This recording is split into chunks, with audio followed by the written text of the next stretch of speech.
We are getting ready for the start of today's 400-kilometer race here at Riverside, California. You can see a familiar car up on the front row, and there's another familiar car down on pit road. We told you this was going to happen. There is Richard Petty jumping out after the mandatory parade lap, and Joe Ruttman with matching STP Petty blue helmets climbs in. Richard Petty, who is on his way up here to the booth to join with us. The starting lineup for today's race. On the pole with a brand new track record is Terry Labonte. Tim Brewer is the crew chief this week.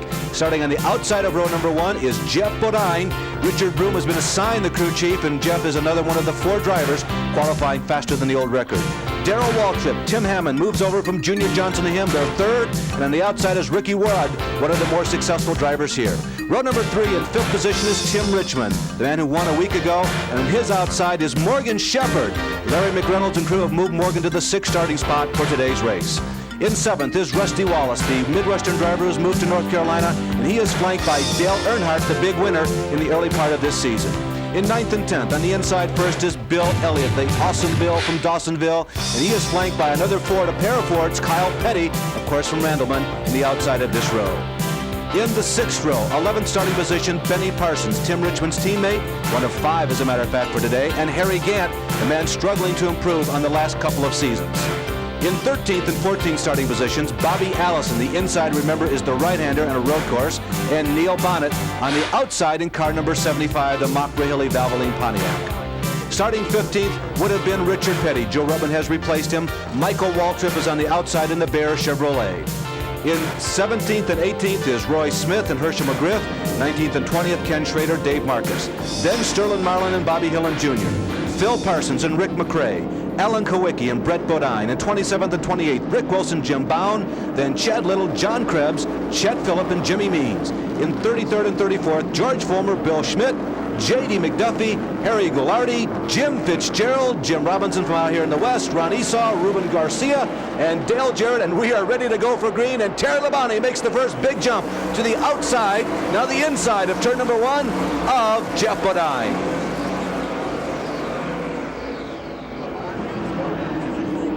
This is over a 2-mile circuit of road course. The first part of the course is a series of S's, Dick Berggren. Yeah, it's mostly right-hand turns. These are the S's now. Watch Labonte sort of slip and slide his car through there. They'll cut low on each of these. The white you see on the inside of the track, Labonte just went over it now. That's a corduroy. Here's another corduroy. The right side wheels just went over that. Very rough still. Most of the drivers do run their inside wheels on the corduroy, Larry. They are recognized, the SSR turns 2 through 6. This is a hard right-hander. It's turn number 8. Turn number 7, the permanent turn number 7 on this course, is not used for these heavy-duty 3,500-pound Winston Cup stock cars. This is the longest part of this racetrack, 3/5 of a mile down the backstretch. And they really get some speed here, Larry.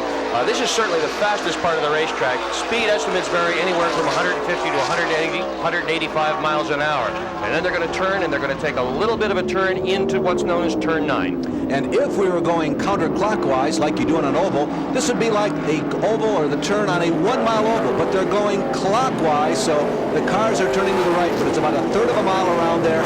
Coming down to complete lap number 1, it's going to be Labonte, Jeff Bodine, Ricky Rudd, Tim Richmond, and Darrell Waltrip, the top 5. There you see Joe Ruttman trying to make his way through the field. He's just gone underneath George Fulmer. Yes, that's the same George Fulmer who has done so well in road racing and works out often with the IROC cars. Now he's going to the outside of Jim Bound from Portland, Oregon. Jim is another one of the Winston West regular competitors who does well on this track. There is Brett Bodine, and Joe Ruttman has eclipsed 12 cars on this first lap. Ruttman is really running very, very well, Larry. He's got to get through virtually the entire field before he's going to be in any position to contend, but he did not lose a lap on that driver change, so he still certainly has a legitimate shot to win this event here this afternoon. Joe has moved up to Rick McRae. There's Joe. You see the big STP patch on the hood going to the left side, make that the right side. That's the inside of that right-hander to Rick McRae, a man who has won a Winston West race on ESPN a couple years back, and Rick has qualified fairly stoutly in 24th position for today's race. There is 55 Phil Parsons going around Bobby Hillen Jr.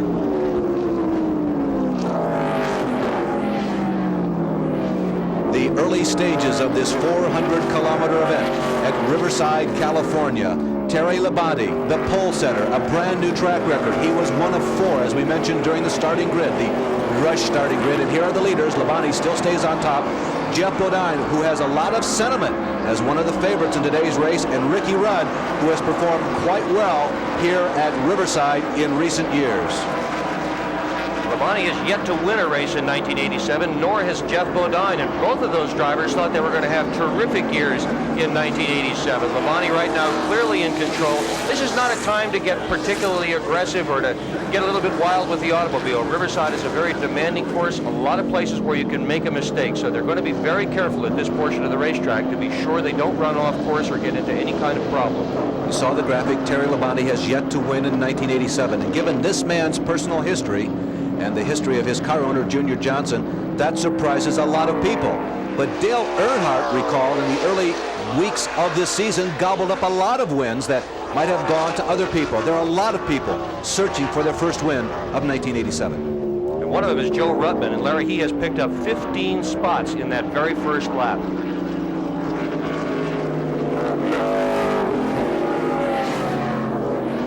Maximum speed that these monsters will reach here at Riverside is about 150, 155 miles an hour. There you can see Rusty Wallace chasing Dale Earnhardt, perhaps attempting to follow him through. Dale Earnhardt, who started today's race in 8th position, has pretty much held his ground, as have many of the top 10 contenders. The only man making a significant move has been Joe Ruttman, and when Richard Petty gets up here, he'll be very happy to see that. As Dick mentioned, you can see Darrell Waltrip moving back and forth, moving through the S's. Darrell is one of the drivers who likes to give perhaps a little more movement to his machine as he goes through the S's. Dick, we see a lot of people trying to straighten those out, but not Darrell. Darrell almost dances on this racetrack, Larry. You know, some drivers say that they wear the car. Well, Waltrip dances with his car, and he slides it and he slips it, and he's got a beautiful rhythm. And I'll tell you, if you really enjoy the professionalism of motorsports, watching Darrell Waltrip run this racetrack is an absolute delight. The drivers will tell you that for the most part, unlike many other Winston Cup tracks, as we look at Dale Earnhardt, the only driver to finish all 12 races this year, you race the track here at Riverside. You're fender to fender, door to door, bumper to bumper on most of the super speedways in the South, and you really have to pace yourself based on how the other competitors in the event are going. But here at Riverside, the drivers will tell you it's hot. It's a road course. There's a lot of work. Even if it was very clement temperatures down in the vicinity of 55 or 60 degrees, it'd still be tough work. You've got to race yourself and the track. Attrition is such a problem here. You've got to be very careful that you don't mess up the gearbox. Some of the drivers will go through 10 different gear changes during a single lap, and it's really easy to damage that thing. So you've got to be very careful of that. You also have to be very careful of where you put the race car. You can't run too far off course. You'll pick up some rocks on the tires and cut them down. It's not just a matter of avoiding the walls and avoiding the barriers and not spinning out. You've got to be careful of everything you do here. This may be the easiest racetrack on the whole circuit to make a mistake. Terry Labonte still looking for win number 1 of 1987. He's had a very good week, and he's had a good weekend, at least up to this point here at Riverside. There are the top 5. Does running a road course in Winston Cup racing take a special touch? A Chevrolet has won the last 4 races on the Winston Cup trail, but in terms of race wins here at Riverside, Terry Labonte has 2. Jeff Bodine, who is now running in second, beginning to flash signs like, hey, I'd like to challenge. He has won 1. Ricky Rudd has won 2 of the last 8 races. Bobby Allison, surprisingly, has won 6. The win list is relatively small. It takes a special touch to win here at Riverside. These are all new cars at the head of the pack, Larry. Here's a brand new car that Labonte has got that they built specifically and exactly for road course racing. Tim Brewer has put this car together so it's got a very low center of gravity. That's because they have to do so much turning with the automobile. It's a factory car. Bodine's is also a factory car, meaning one of the major chassis builders has constructed it. And they are certainly pleased with the way these cars are running so far today. We will go 95 laps. That's 248.9 miles. It works out to 400 kilometers. Now, in case you're wondering, those of you who follow Winston Cup racing know that everybody attempts to go 100 miles on a load of fuel, and Kyle Petty has pulled into the pits. Kyle Petty, who has an opportunity to celebrate Father's Day in the presence of his father, has come in early. He was running in 12th position.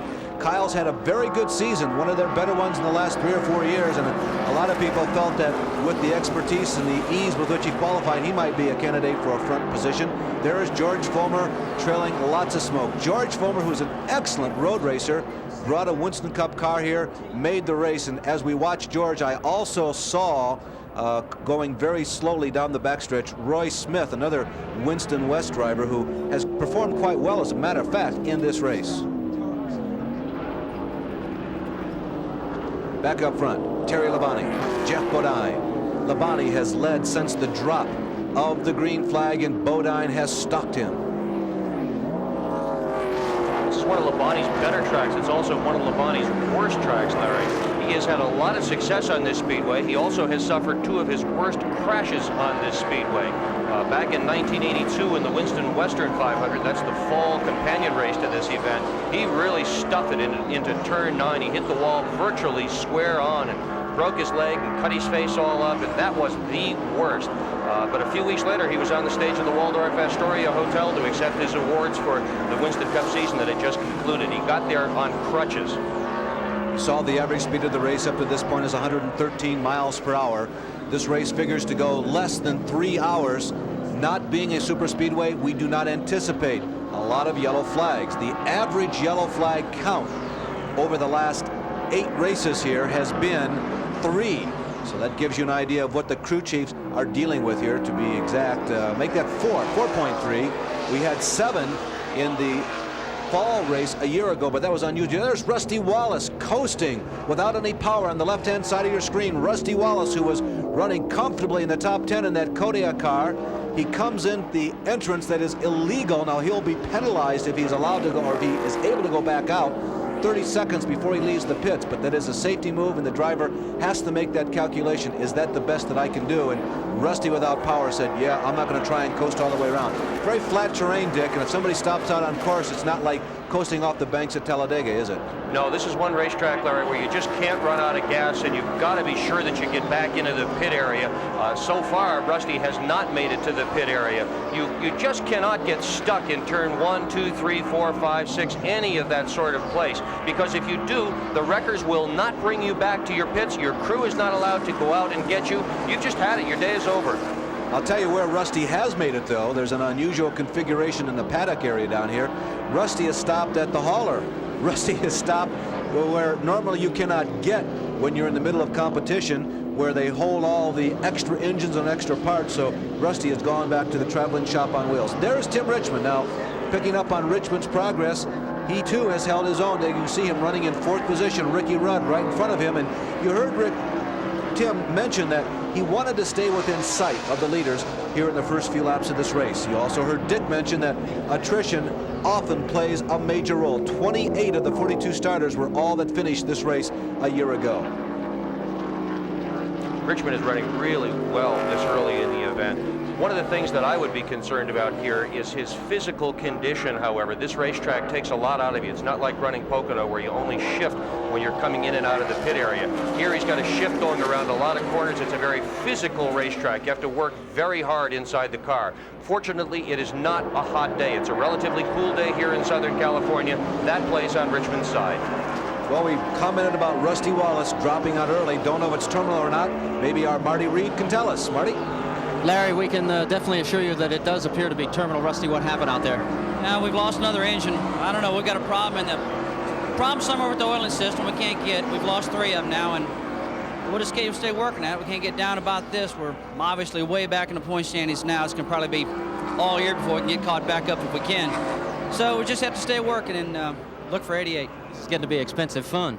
Yeah, I don't know what it is. We'll just have to work it out. It's getting disappointing. Not a lot of fun today for Rusty Wallace and the Kodiak crew. Let's go back out on the course. Thanks, Marty. Well, crew chief Barry Dotson and the entire Raymond Beetle Kodiak crew, they have done some pretty good work this year, because Rusty, not surprising to a lot of insiders, because a lot of people felt that that team had a tremendous amount of potential. Rusty has been in one of those positions to win that the drivers talk about several times this year. You know, Dick, a lot of people are talking about this season in terms of the points championship as we look at Morgan Shepherd and Darrell Waltrip as they are beginning to bunch up and battle for in the top 10. A lot of people are saying, gee, it might be over already for 1987. Yeah, and we're not even at the halfway point in the season, but things are so tight and so tough in this league that indeed, if a team isn't within striking distance at this point, they just don't think that they can. Well, Shepard is running a good race. He's qualified well here. He is not known as a road racer, but look at this. He's holding up some very heavy competition behind him. Dick, he has his own line around here, Morgan Shepard does, particularly when it comes to braking and shifting. They're moving through that series of S's that we told you about earlier. They will work down into third gear as they make their way through the S's. There'll be a little flick coming up to the right and then back to the left, and there's a downshift involved right there as they drop down to second gear. You can see that flick. The pavement kind of bows out on the right-hand side of your screen. That's the left-hand side of the pavement. Now here is turn number 8. It's another downshift. Rather, they're still in second gear. Correction on that. They'll shift up to third gear as soon as they possibly can. Now get that car straightened out. Work up through the RPMs. Cranking really hard on the throttle. Get up to fourth gear as soon as you possibly can for that big run down the long 3/5 mile in length back straightaway here at Riverside. And this is about the only place these people can relax, Larry. There's not an awful lot that they can do until they get about at this point where Morgan Shepard is now, where they have to start watching. And there are signs there, and the signs are numbered, so they know when to downshift, they know when to use the brakes, they know how to behave with the car. It helps their depth perception a great deal. It is so important to take care of the car here at Riverside. The cars get much more work than they do, say, at Talladega or Darlington, or for that matter, even many of the short tracks on the Winston Cup Trail. Terry Labonte, the pole setter, continues to lead, followed by Bodine and Ricky Rudd. Huntsville, Alabama's Jimmy Means has found the S's a little tricky to maneuver here out at Riverside. Jimmy in the Means Racing Pontiac, who qualified into 32nd position here this weekend, has skated off the high-speed S's and raked off what appeared to be the bottom of the front spoiler on that Pontiac, Dick. He sure did. An off-road excursion down there is almost guaranteed to do that, Larry, because when you lose it, if you go toward the right, it's hilly there. There's an embankment. It'll just tear out the bottom of the automobile. Means, however, seems to have it under control at this point. One guy who's not having problems, Joe Ruttman in the 43. Richard Petty's car is up all the way to 20th spot after starting 41st. Dick, let's talk a little bit about aerodynamics. We saw the disruption on Jimmy Means' cars. By the way, the leaders are now moving up to pass the Buddy Arrington machine, but that is Chet Phillip behind the wheel this week. As you know, Chet and Buddy and a couple of other people. And Terry Labonte in a big slide as he goes around turn number 9, but saves it. Gives Bodine a bird's eye view, but Terry never got out of the throttle. Back to the aerodynamics story. Aerodynamics are less this year than they ever have, and here at Riverside on the road course, I don't think they mean very much at all, except maybe on the backstretch, a little. A little bit on the backstretch, Larry, and that's important because turn 9, which is at the end of the backstretch, is where an awful lot of the passing gets done. So aerodynamics count here, but they certainly don't count here the way they count at, say, Dover, or they count at Talladega, or other speedways where aerodynamics is much of the ball game. By the way, if you think you're seeing double, you're seeing another Levi Garrett yellow and white car. There it goes, by in front of your screen. Now, that is Jim Fitzgerald, and that is the team car, one of 5 cars that Rick Hendrick has brought to Riverside here this weekend. Jim Fitzgerald, who has won many times in the IMSA ranks and the SCCA ranks, he is Rick Hendrick's instructor at Road Atlanta, and Rick Hendrick has been kind enough to award Fitzgerald with a ride in a Winston Cup car here at Riverside. He is the last car, or was the last car in the lead lap, about 30th position. Oh, I sort of wonder who Hendrick is going to listen to on the radio today. He's got so many different cars to keep track of. My best guess is, though, this is the guy he's going to keep an eye on, at least right off the top, Bodine, because Bodine is doing the best of the Rick Hendrick cars so far. Well, speaking about Rick Hendrick, Dick, and speaking about Jim Fitzgerald and the 5 cars, or how many cars Rick Hendrick wants to field, we think that we may be on the top of a breaking story. Now Bodine is going to put the challenges on Terry Labonte. Jeff Bodine made a very good turn number 9. Rick McRae is being lapped. Terry has to, or make that Jeff has to fall back in line behind Terry Labonte, but Jeff Bodine is beginning to suggest to Terry Labonte, boy, you better start hitting those apexes just right, because I'm knocking at your door. He's just going to cruise now for a while, Larry. These are not good places to pass. You don't ordinarily pass in the S's. You don't ordinarily pass in turn 6 or turn 8. You start to set up for a pass coming out of turn 8. You work it through that long back stretch, and then you make it happen in turn 9, and if you can, coming out of 9. Let's see if Bodine can put that together this time around. We mentioned that breaking story. No, it's not just a matter of the shuffling of the crew chiefs. Well, let's find out exactly what the detail. And Darrell Waltrip has slid off course. Neil Bonnet is looking for a place to get by. Bobby Allison scoots by. Darrell Waltrip, Neil Bonnet, and Bobby Allison are the three people in the off-course excursion. They were running solidly in the top 10. Waltrip is the man who gets really the short end of the stick, but he appeared to be the man who was the impetus behind that incident. And it appears as well as if Waltrip has got some fairly serious problems. A lot of smoke coming out from underneath that automobile. That was a brand new car, brand new crew chief for this team. They are looking for some success. Well, Tim Hammond, who was with Darrell Waltrip during the championship years at Junior Johnson, has moved from Junior Johnson just this week to the number 17 car. Now, Waddell Wilson has stayed on, but Waddell becomes the team manager. I think I said Tim Hammond, I mean Jeff Hammond. I'm getting my Tim Brewers and my Jeff Hammonds mixed up here.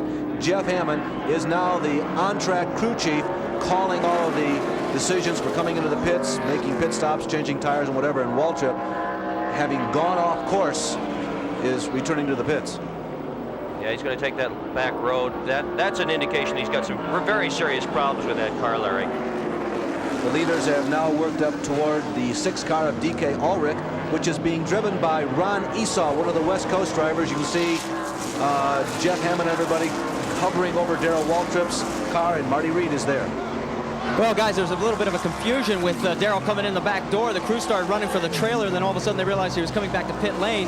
As you can see, the hood is up. The smoke is pouring out of this thing. There's so many bodies through the camera this angle. We cannot get a good look at exactly what they're working for, but it definitely smells like there's an oil line broken somewhere in there. And it does appear to begin to look like it's going to be a bad news situation for Darrell Waltrip. The car is being pushed back. We'll go back and try and talk to Darrell. Darrell Waltrip has finished in the top 5 in his career 213 times, many of them in that red and white number 11. In 1987, Darrell Waltrip has finished in the top 5 once.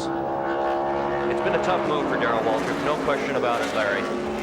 He certainly expected a lot more success than he's had this year, but here's a guy that's going to enjoy a great deal of success in the ride Waltrip vacated. Terry Labonte running very, very well today. He has led every lap so far. Bodine content to sort of ride behind him. He's made one serious attempt to lead this event and one only. 38 laps is the 100-mile mark. We have completed 16, or we're not quite halfway there yet. Now, we don't anticipate everybody going to that 100-mile mark because, remember, there were the 2 warm-up laps before the race began. The 200-mile mark in this race is 76 laps, and for those of you who really keep track of what's going on, let's project back from the end of this race. Lap 57 is 100 miles from the end, so keep that figure in mind. And obviously, we're talking about the normal load is 1 load of fuel per 100 miles.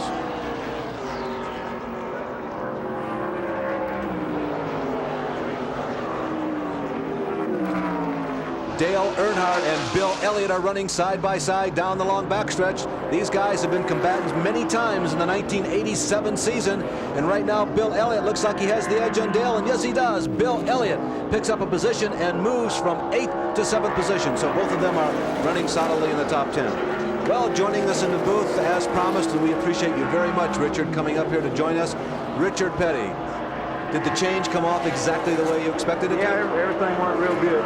You know, we just left the belts and stuff like what Joe runs, and he got in the car and was able to get through with the traffic pretty good to begin with. So it worked out pretty good. Now it's sort of settled down in the middle of the deal here, and we've got to sort of wait and see what happens from here. Well, Richard, as you sit down, we've had the first lead change as we were introducing you. Jeff Bodine finally moved up and got around Terry Labonte, and now Tim Richmond looks like he's ready to challenge him.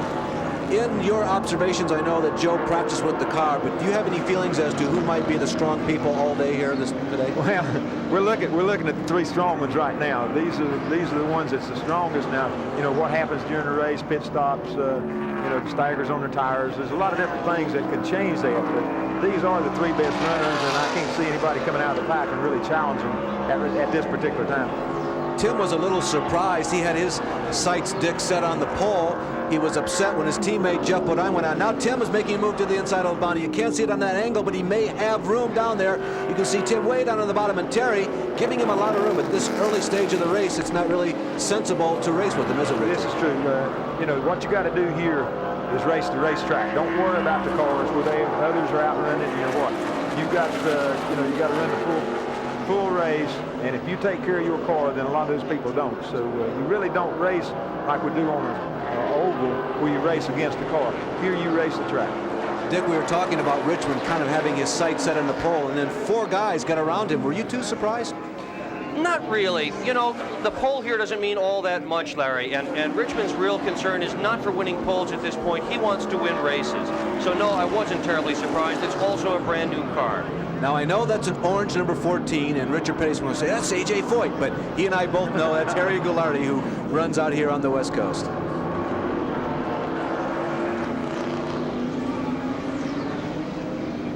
Well, Darrell Waltrip is having another one of his agonizingly long days as the leaders emerge from a cloud of dust, and right now down in the pit area with more on the Waltrip story, here's Marty. Well, they are tearing apart the water pump radiator mechanism up front. Darrell Waltrip trying to stay calm and relaxed. This just must have been your season at all. Well, fortunately, or maybe I usually say fortunately it's not over yet, but maybe I should say unfortunately it's not over yet. This is a very uncommon thing to have happen, but uncommon things have been happening lately, so I guess it's just something to be expected. I'm just thankful I didn't wreck the car. I almost was in bad shape up there. Now, you're going to stay in the car because you're going to try and get back out in this. Oh, we'll get back out, and you know, we'll be 15, 20 laps behind probably, but this is Riverside, and you never know what might happen here. We certainly won't be a factor for winning, but we'll just go back out and get the best finish we can. Another frustrating day for Darrell Waltrip, but the team will not give up. Well, I'm on my way down to pit road, Larry. Richard Petty's a perfectly able person to replace me, so I'll be talking to you from down there.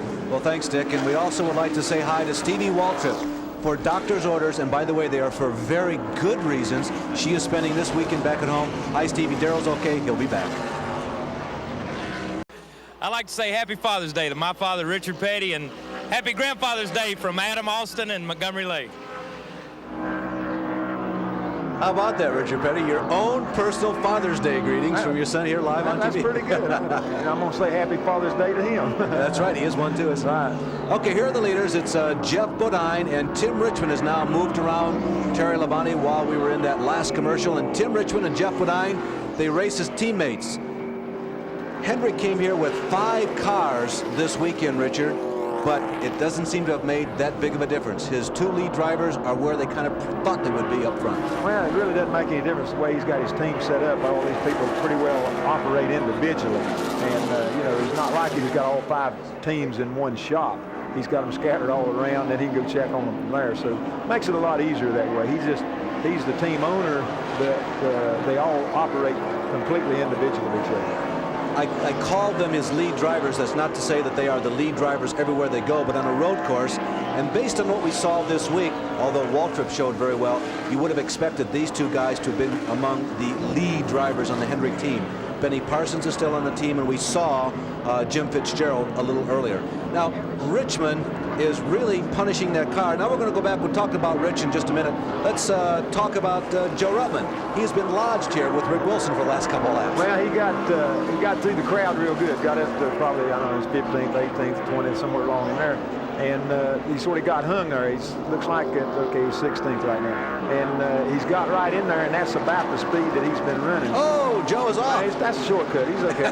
So there, look at that. He come right back out. Didn't lose a thing. So, you know, I don't know from here, and I hadn't talked to Dale now how you know, if he's having a little bit of problem or whether he's just cooling till they have a caution flag or whether this is all he can do. But looks like he catches up good in the corners there. So I guess he's still got a long way to go yet. And you can't plan on a bunching up caution flag on a road course, can you, Richard? No, not the way we do, because when they do have a caution, then everybody has to start single line. You don't get a chance to get by the lap cars. If there's 15 lap cars in front of you when they throw the green, then you're 15th. So it really doesn't help a whole lot. The only thing is when you're about to get lapped or something, you can get caught back up in the crowd. We mentioned that the average number of caution flags over the last 4 years has been 4, and it's been pretty consistent. The high water mark is 7 and the low water mark is 3, so you can expect a certain number of cautions, which may help you just a little bit, particularly if you have a bad pit stop. At least you can get caught back up. Well, that's the main thing, is you get caught back up with the crowd, even though they might be a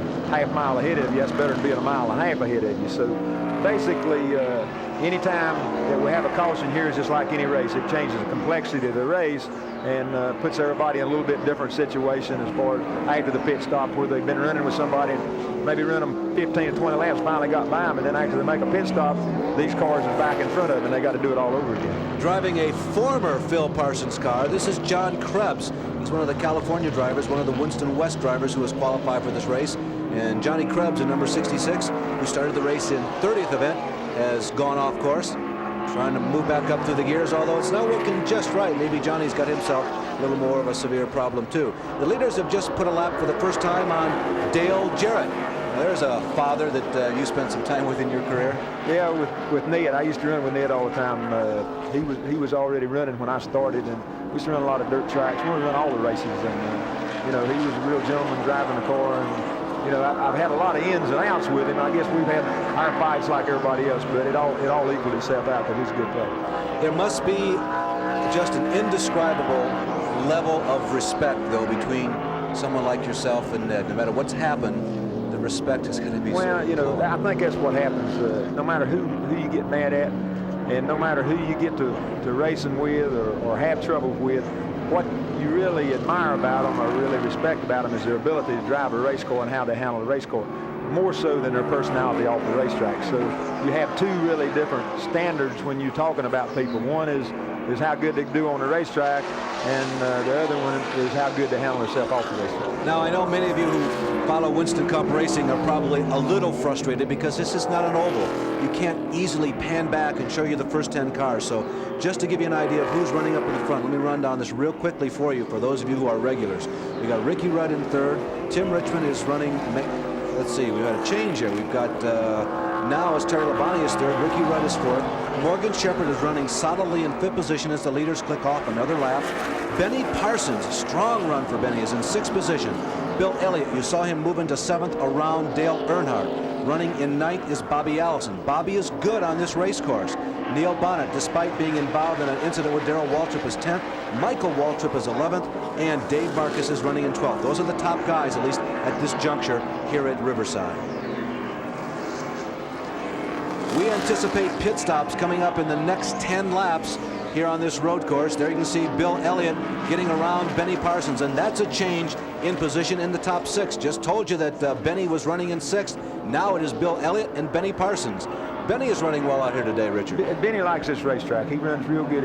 What happened to run this racetrack and really get the best out of your car and stuff, you have to really be smooth race car driver. And Benny is very smooth. You know, you don't see him running off the track that much, and he's got a good line all the way through the race, and you know, he's not really hard on equipment. So this is the kind of racetrack that Benny really does good on. Well, the previous winners here at Riverside are showing the way up to this point, although certainly there are a number of other top contenders who are still in it for the win here.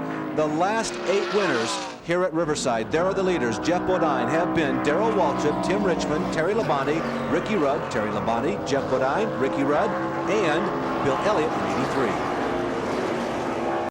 Maybe pit stops aren't as critical at Riverside on a road course as they are in a super speedway when you're going around every 40 seconds, but they're still very important, aren't they, Richard? They're coming up soon. They're very, very important, and they're getting ready right now to some of the cars are going to start stopping because some of them can't draw but 17, 18 gallons out of the gas tank, because here you sling the car left and right. On a bank track or super speedway, you put the pickup in the right rear, and then it splashes all the gas over there, and then you could get most of it out. But here you get a little bit different. Going through the S's from time to time, the car will cut out. So we don't know really how many miles they get. Some of them will get some real good mileage, and some of them won't get any. So just going how much they can pick up here. Tanks are 22 gallons. Can you move them around, like maybe move them over to the right side of the car, maybe get a little more out of it? Well, you can more on a super speedway than you can here, because you see as they come through the S's there, the gas goes from the left to the right, back to the left. And if you put the pickup in the middle, then you just catch it as it comes by. So on a super speedway, you go ahead and put it in the right rear, and you pick up most of it. So there's of course, I don't know who that is. Ruben Garcia, the number 32 car, that is not, and almost pulling out right in front of Morgan Shepherd. Ruben Garcia qualified at the back of the pack, another Winston West driver. This is the Suncrest Motorhome Chevy, and Ruben Garcia is another one of the regulars who normally runs here. But it's a tall assignment for these Winston Cup West regulars to try and combat with the Winston Cup regulars from the Deep South. Although we say they're from the Deep South, that's a traditional thing to say, but you guys race all over the country now, so I think that's going to be an antiquated term in about 10 years. Well, it is, except that the teams are all located there. If you go down the list and start checking with where these people are from, they'll say they're from Charlotte, but they're coming from Connecticut, they're coming from Texas, they're coming from... The leaders are coming in, Richard. Just as you called it, here comes Bodine and Tim Richmond. Tim Richmond perhaps taking a cue from Jeff Bodine. I'm sort of surprised to see both Hendrick team cars coming at the same time. There is Terry Labonte, and Marty Reed is there. And we've got the clock on him, guys, and it's going to be tires on the left side at lap 26. The other thing that we want to point out, the reason they're not doing so well on fuel economy is because they got a lot of third gear operation here. Normally they could go down further. So let's go down to Bodine's pit and find out what's going on there. Dick Bergerich. Well, what's going on here is a 4-tire change right now, Marty. Richmond is right behind him. This is some of the tightest pit area in all of Winston Cup racing. There is not 6 inches between these two cars. Bodine looks like he might be the first out. Bodine has stalled the motor. Bodine has stalled it. Several cars are going to beat him out of the pits. Bodine, there he goes. Now he's running. Finally, Richmond behind him. Crew members scurry. This is a very tight, very difficult pit situation we're looking at right now. Yeah, Terry beat them all out of the pit. The 15, I think, went out second, and then the 5 went out third. He kind of stalled, and the 25 went out. But I think probably the reason that those boys probably changed all 4 tires was they got the fastest cars, so they're not really gambling because every one of them did the same thing. Well, something else that we did not catch, Richard, and one of the reasons why everybody came in, the yellow flag came out apparently for that Garcia spin, and we saw the leaders come tearing around turn number 9 and duck into the pits real quickly. We wanted to document that for you, but while the leaders were in, the yellow came out, and so most everybody came in here on lap number 27, which is pretty much what you were predicting. And that's the reason that they're changing all 4 tires also. If it was under green, then it surprised me when I looked down and seen them changing 4 tires, especially under green. So Terry Labonte reassumes the points, make that the race lead. I'm getting the cart before the horse here, so aren't I? Yeah. Terry, I thought, was one of the people who would be very strong in the points race in 1987, but Dale has been so strong and racked up so many points, he's kind of discouraged a lot of people. Well, the deal with Terry is he's driving for Junior. Junior's never been noted to come off the beginning of the season and really be that good and that strong. He sort of does a lot of experimenting, I think, at the beginning of the season, and then once he gets set on a deal, then he comes on and gets his stuff done. So they're really gaining on the points now. They've been pretty consistent about finishing. Well, a brief pause in the action here, and as we know, many of you watch these races week after week, and we like to give you a little bit of extra information. So coming up is our gesture toward the added nugget of knowledge for this week. This ESPN Winston Cup Track Fact is brought to you by Robert Bosch Corporation, makers of Bosch Platinum, the ultimate spark plug. The best way to train to race is by actual competition. But a company called ProVision has developed a series of eye exercises to help racers off the track. Here, IMSA driver Bruce McGinnis demonstrates one of ProVision's exercises as he matches colors to the center mark. This particular exercise helps timing and also peripheral vision. Other ProVision exercises also work on concentration and help improve focus. The ProVision exercise. Some techniques like that are also being used with the championship auto race team, the Indianapolis car drivers. There are a lot of programs similar to that are occurring there. So motor racing is becoming very medical and very scientific. A lot of people are now getting into conditioning. They feel that has become more and more of a factor in successful race driving here in the late 1980s. Terry Labonte, his fan club is here in force, and right now he is here in force as Terry Labonte for new crew chief, at least on the road courses. Tim Brewer is showing the way for Tim himself and, of course, Junior Johnson. About 1 lap from green, and a lot of these cars do not see any other races on the Winston Cup Trail. Fact is that many teams have brought out brand new cars or almost totally rebuilt cars for the action here at Riverside this weekend, and I think that it has really helped propel a lot of these teams into the top of the qualifying list here. Of the brand new cars, Richard, something like the first 5 qualifiers and 6 of the first 10 cars were brand new. Well, see what we did over the winter, they went from 3,700 pound cars down to 3,500 pound cars. Well, these cars that we run on the road courses were set up and everything, and you had a couple of 300 pounds in them, and you could meet the right deal on left and right weight and all that stuff. But then when they cut down 200 pounds, and some of the cars were too heavy, so a lot of the boys went and built new cars. Kyle Petty is back in, and they've been thrashing and pounding on the inside of that engine compartment underneath the hood most of the day. We're getting ready to go back green. It's an unusual situation. If you've never seen the restart of a race here at Riverside, the restart of the race actually takes place right here. You see the green flag coming out from the window of the safety car. The drivers are told as they cross the start-finish line right underneath us on the front stretch. And Tim Richmond makes a move on Jeff Bodine going down that backstretch. Richmond in the red car on the right as you look at him. Labonte is the leader. Bodine is in the left there in the yellow and white Levi Garrett machine, and Richmond at least gets by Bodine, and Ricky Rudd is running in second spot. Just to finish that story, they tell you guys you're going to start on the front stretch, you start on the back stretch. You start on the back stretch, start coming out on the back stretch deal, and there's all single lane because you just come off of all the S's, and that's the reason they don't double up. Tim looks like he's beginning to feel his oats. Good tire setup, maybe? Good engine setup. He's really strong down the straightaway, and of course he's handling good through the corner. Right there, that didn't have anything to do with handling. That's just plain horsepower when you pull out and pass him coming off the corner. And passing on the front stretch, you have to hit turn 9 just right.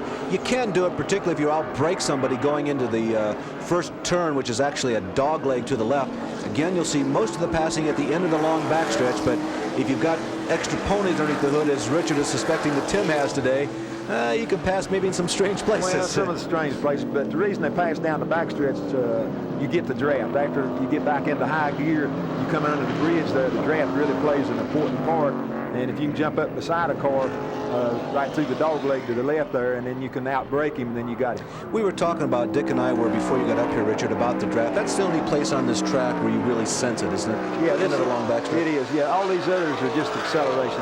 Any racetrack that you run, until you get full acceleration or mostly full acceleration, then the draft doesn't play a part. That's the reason it doesn't play a part on a half-mile track or a 3/4 mile. But then when you come to something like his, which is about a mile down the backstretch or 3/4 of a mile, then the draft really is important.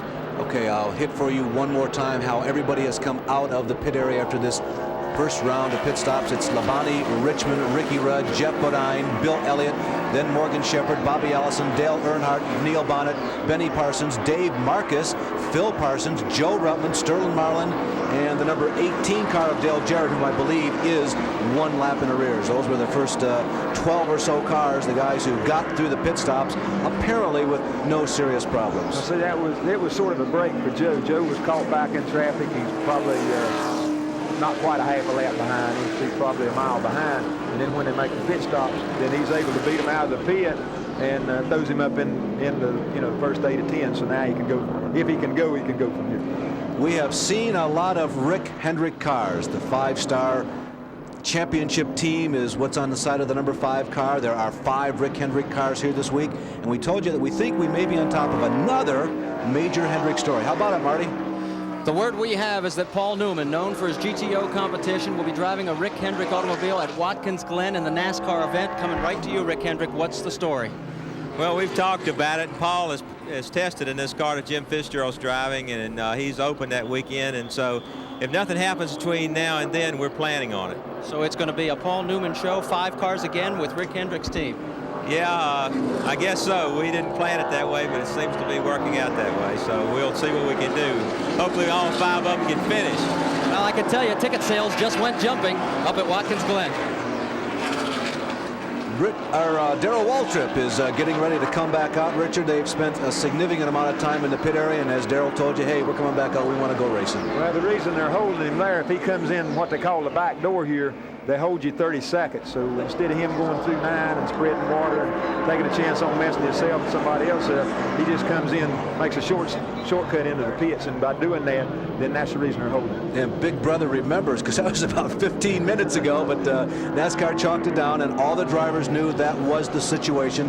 And what will happen is if they have a severe problem, they're willing to take that 30-second penalty rather than go out in turn 9 and endanger everybody else, including themselves. Well, and a lot of times you save 30 seconds because if you've got a problem, you either stall down in the middle of the corner and then you lost that much more time. So most of the time, if they've got any kind of bad trouble, they just come through the back straight. Here are some of those people that we were telling you about. Bobby Allison goes by. There is Dale Earnhardt, the yellow and blue Wrangler cars. I believe that's Neil Bonnet right behind Dale. You see the Valvoline colors. Yeah, there goes Benny Parsons and Dave Marcus, Phil Parsons, and Joe Ruttman. Now there is Neil Bonnet. He is beginning to show his front bumper and headlights to Dale Earnhardt, and Dale slides up a little bit through turn number 9. What are you going through here, about 120 miles an hour, Richard? You're running just as hard as you can. I don't know what it is. Sometimes you think you're running 200 miles an hour because the car doesn't stick, but I would say you probably run 120, 25 mile an hour coming through the middle of the corner. Can't get those tacks to read out miles per hour, can you? Well, you don't want to look at them if you could. You just sort of hang on and hope it sticks.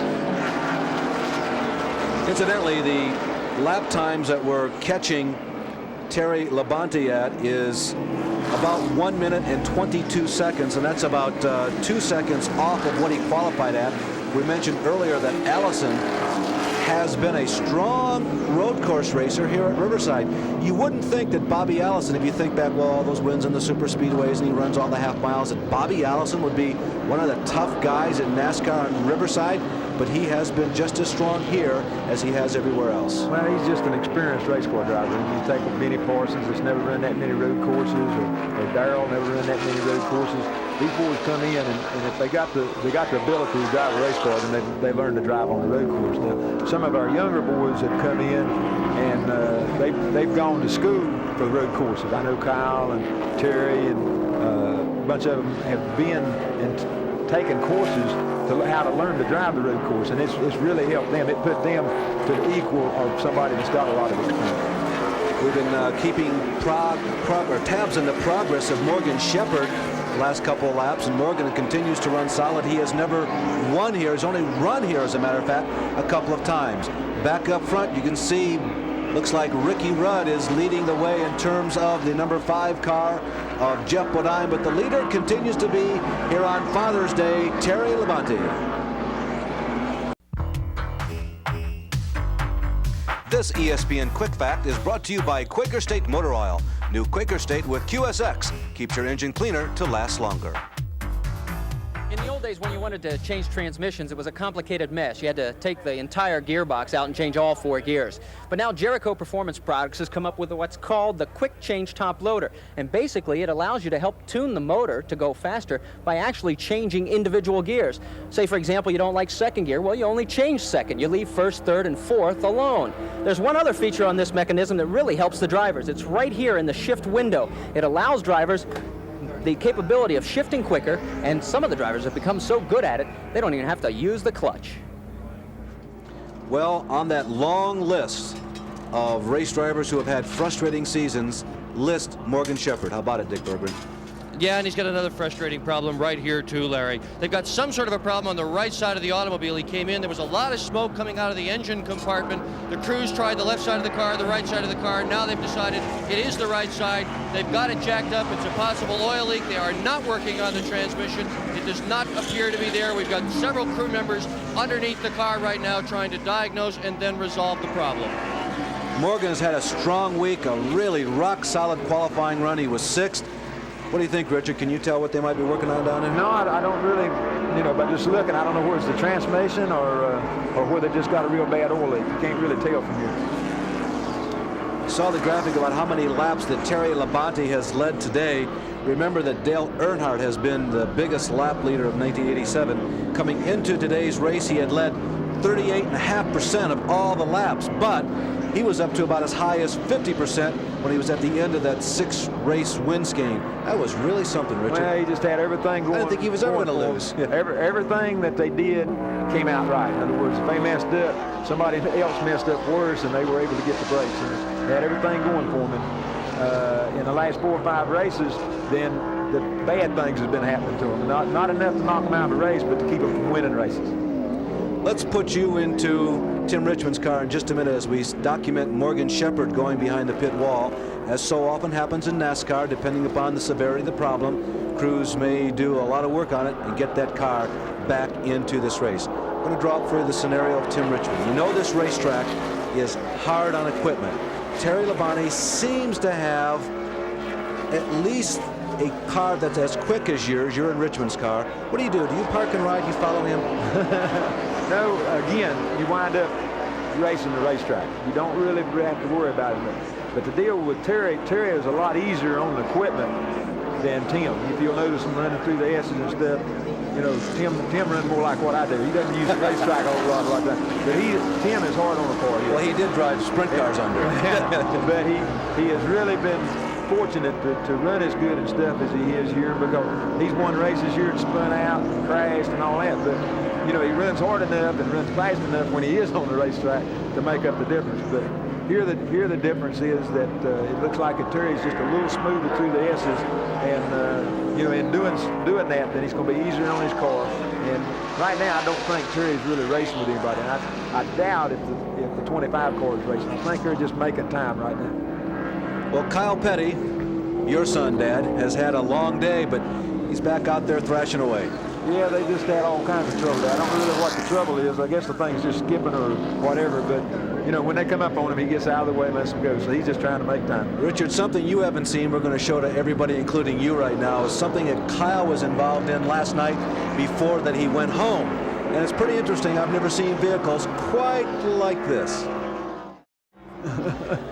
Well, while what was happening, while that was happening, Tim Richmond tried the inside, then the outside, then went around Terry Labonte, and Tim Richmond has taken over the #1 spot under green flag conditions.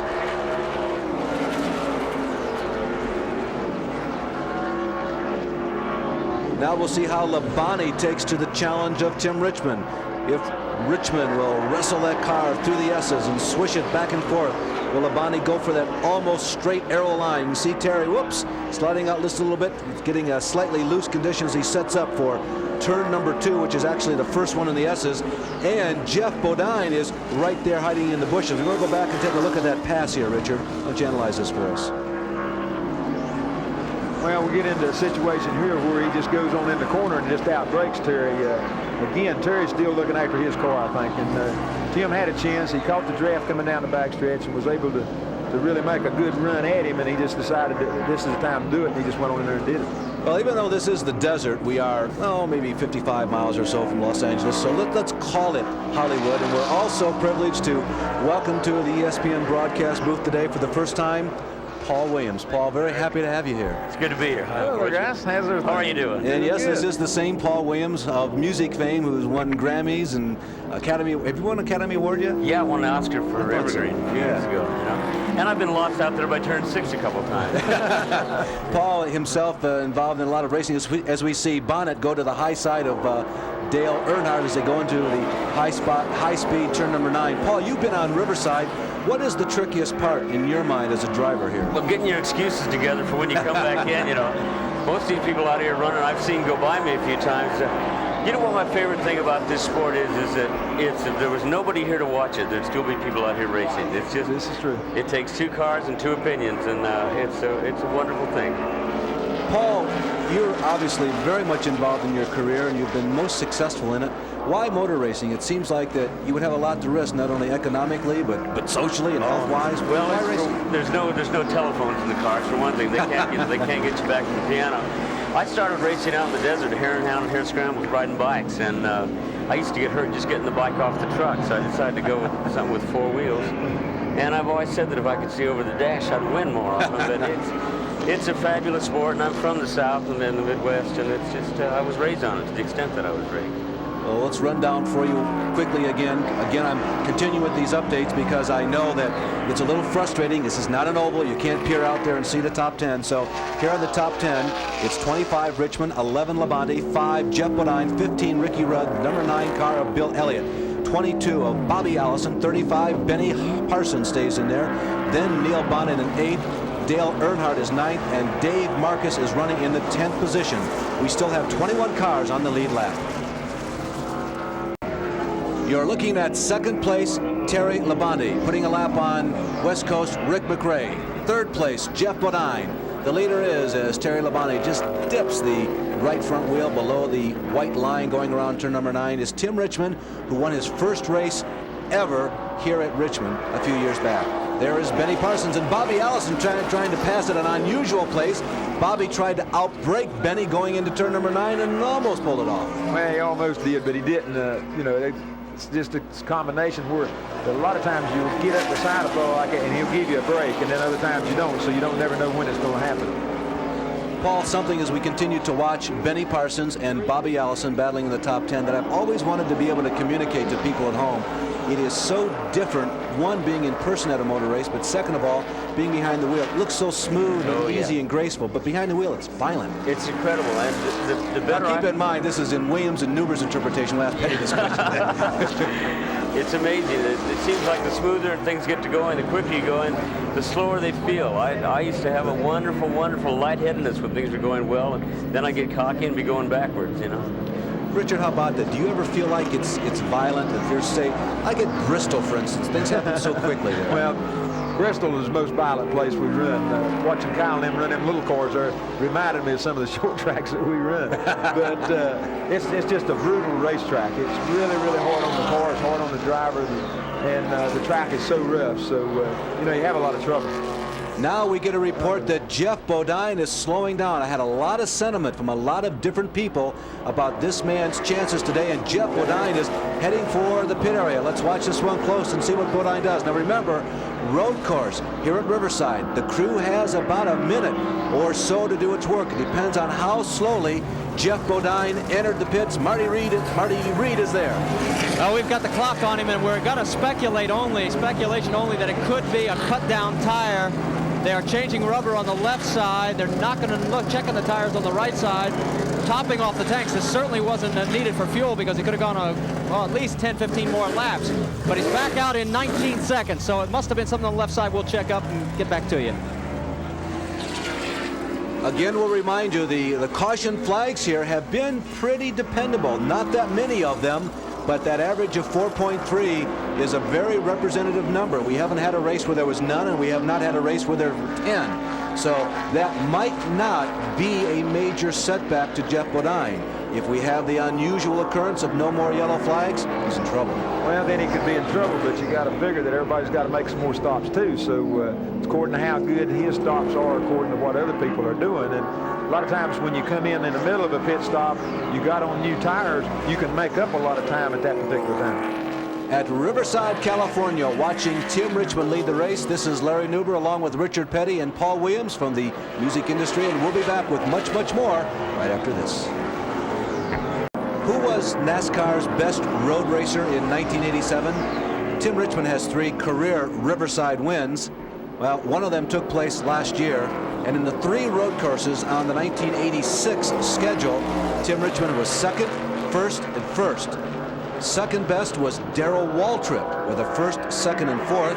And third best was Rusty Wallace, who dropped out of this race early on with a fourth, sixth, and eighth. A little more on that later. Just updating you on the Jeff Bodine situation. Jeff Bodine is running in 15th, and now we're hearing that there is a possibility that Jeff Bodine may have to come in and pit one more time. Paul, I'm curious, in the circles that you are normally associated with out here in the West Coast, is there much talk about Winston Cup racing, and are there a couple of names that surface more often than others? Well, you know, I've done a lot of pictures with Burt Reynolds, so Harry Gant's name comes up a lot. You know, everybody watches the School Bandit. And I think that nowadays there's no such place as the sticks. Everybody's into racing, and everybody knows about Winston Cup racing. It's the true American sport, I think. It certainly has come a long ways from the days when Richard was running places like Bowman Gray Stadium and running the dirt tracks. Back to that in a minute. Now more from Marty Reed. Well, guys, we can tell you as you watch action going out on course, Gary Nelson and the crew is waiting to hear from Jeff Bodine. They checked both of those left side tires. Neither one had lost any air pressure. So they may have guessed wrong. They're waiting to hear from Bodine. So far, they have not decided to bring him back in. Jeff Bodine continues to truck around. You see Michael Waltrip right behind him. Right now, Jeff is trying to feel the machine out to find out, will it perform? And if it's not performing, what exactly are the problems? How much troubleshooting, Richard, can you do from the cockpit? The most what now? Troubleshooting, going and finding out Well, what's you wrong. know, the deal is when you do have a slack tire and it's not all the way flat, you can't tell which one it is. And it's really aggravating. You come down pit road and they say, right or left? You say, hey, man, I don't know. And so that's a lot of times you run into the deal. Now like Bo down there, for instance, he might have run over some oil, maybe 2 laps in a row and thought he had a flat tire, or thought we had one going down. So a lot of times you do make stops and you make a wrong projection of what you think the trouble is, and sometimes you hit it, sometimes you don't. We have seen this picture a couple of times this year. No, not Dale Earnhardt, but Dave Marcus. There have been 2 earlier ESPN races where Dave Marcus, halfway through the race, as he swishes the dog wagging the tail through the S's, has run up front, and Dave Marcus is doing it again. This is 8th, 9th, and 10th. Dave Marcus, Dale Earnhardt, there goes Phil Parsons, and Joe Ruttman. Hey, that's a number 43 car. And that's it right there. Come on, guys, get with it there. He's hanging in there with them. I don't know that he's catching them a whole lot, but he's in there racing with them. And it looks like Dale has been slowing down a little late. Not really slowing down. He's just not as consistent as some of the rest of the boys. He's been having trouble with his handling of his car, I think. Dick Bergman is down in the pit area, and I understand that he has a question for you, Richard, about power steering. Okay. Well, let's start out with an answer, and then I'll turn it into a question. And the answer, Larry, is that of all the racetracks, this perhaps is the single racetrack where tire failure is the biggest problem. Why? Because so many cars get 1 or 2 wheels off the surface, off the paved surface. They kick rocks out onto the racetrack. Those rocks then puncture tires. Now, my question for Richard is, with most of the competitors, including Bodine, having gone to power steering, is it now more difficult to determine when and if you have a tire going down than it used to be before power steering? Yeah, it definitely is. You don't have the feel for the car for each individual wheel that you had with manual steering. Of course, that's the reason we put it on there, is so that it does make the car steer easier and handle a little bit better. The big deal is that you do not have the feel with the power steering, just like you would on a road car. So a lot of times you'll have a slack tire or have a little bit of a problem, and sometimes it's even hard to tell if the car is pushing or something, because everything works so easy with the power steering. We mentioned at the beginning of this broadcast that this race would be approximately 3 hours or less, maybe in the vicinity of 2 hours and 45 minutes. This lap coming up will be the halfway point for Tim Richmond. Tim is one of 3 cars that has dominated this race, but one of them, Bodine, may be in trouble. We have now passed the halfway point in today's contest here at Riverside, and here is today's Napa Mid-Race Report, brought to you by Napa and your local neighborhood Napa parts store. The mid-race recap: the average speed is 107 miles per hour, slowed only once by yellow flag. We've had 3 different leaders, 3 different lead changes. There has been just that 1 caution flag that we mentioned for 3 laps, but 3 laps on a road course is about the equivalent of 10 or so on an oval. The lap leader at the halfway point was Tim Richmond. He had led just 10 of 48 laps, but has run the entire contest in the top 3, and his margin of the lead over second-running Terry Labonte was 1 second. Dale Earnhardt has pulled to the pits. That's a live shot there in the upper right-hand corner of your picture. Earnhardt on scheduled pit stop. Cars out of race. Car number 29, no, not the Cale Yarborough car. This is George Fulmer in a West Coast 29. Rusty Wallace, Brett Bodine. No, that is not a misprint. Yes, that is Haas Ellington's car, rented this week. J.D. McDuffie, Jim Bound, Roy Smith, and Jim Robinson, some of the top Winston West drivers, already out of this race. Marty Reed is down in the pit area with an update at the mid-race point from there.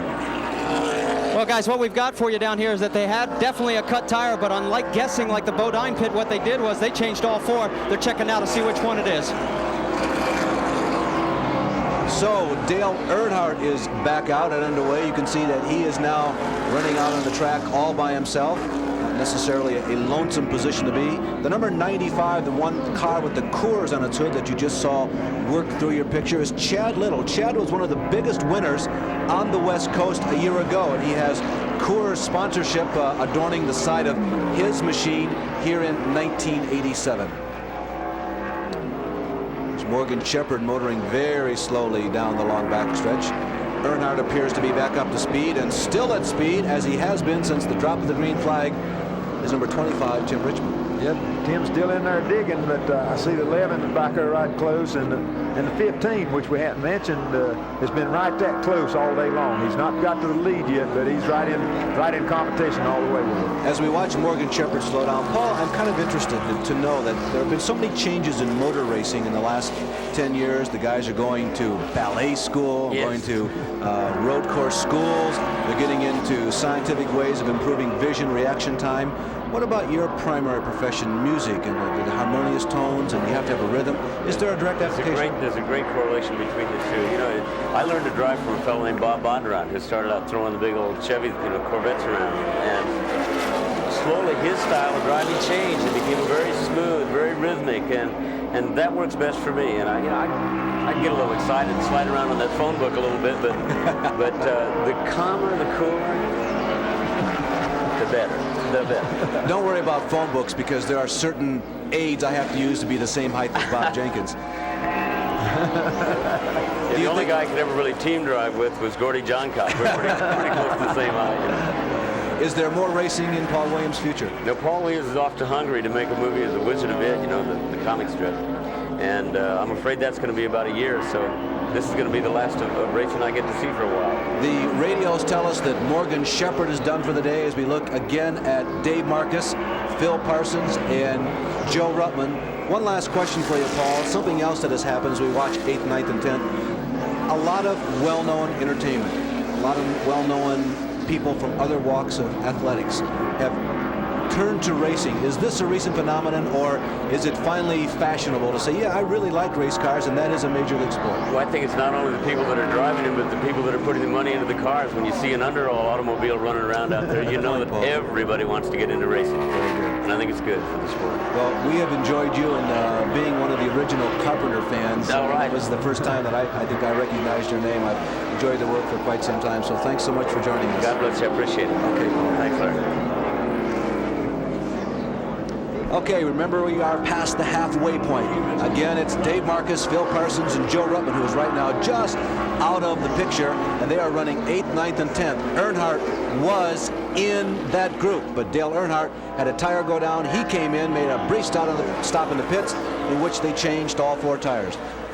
What about Joe Ruttman here, Richard?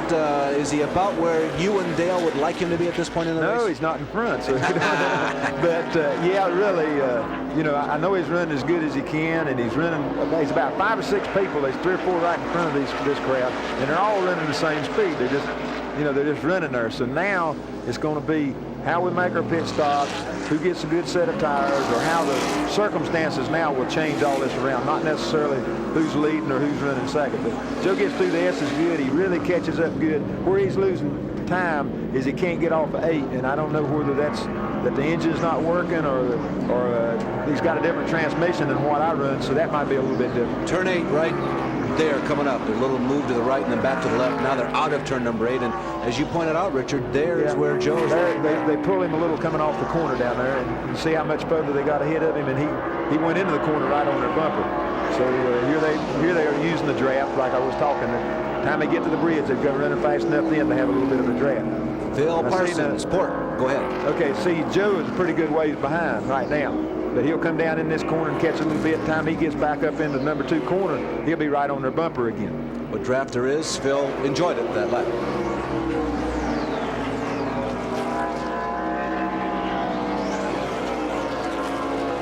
Okay, now they're making pit stops again. Bill Elliott is in, and if he wants to go the distance on just one more stop, Richard, I suggest this is a touch early, 51 miles. It is too early for them, but what happened, they're not figuring on one stop. They're figuring that they need the tires and they need the fuel. So again, all of them will be starting to come in now just because of when they made their first pit stop, then they were able to figure how much gas they used and how many laps they could go, so now they're not taking any chances on running out.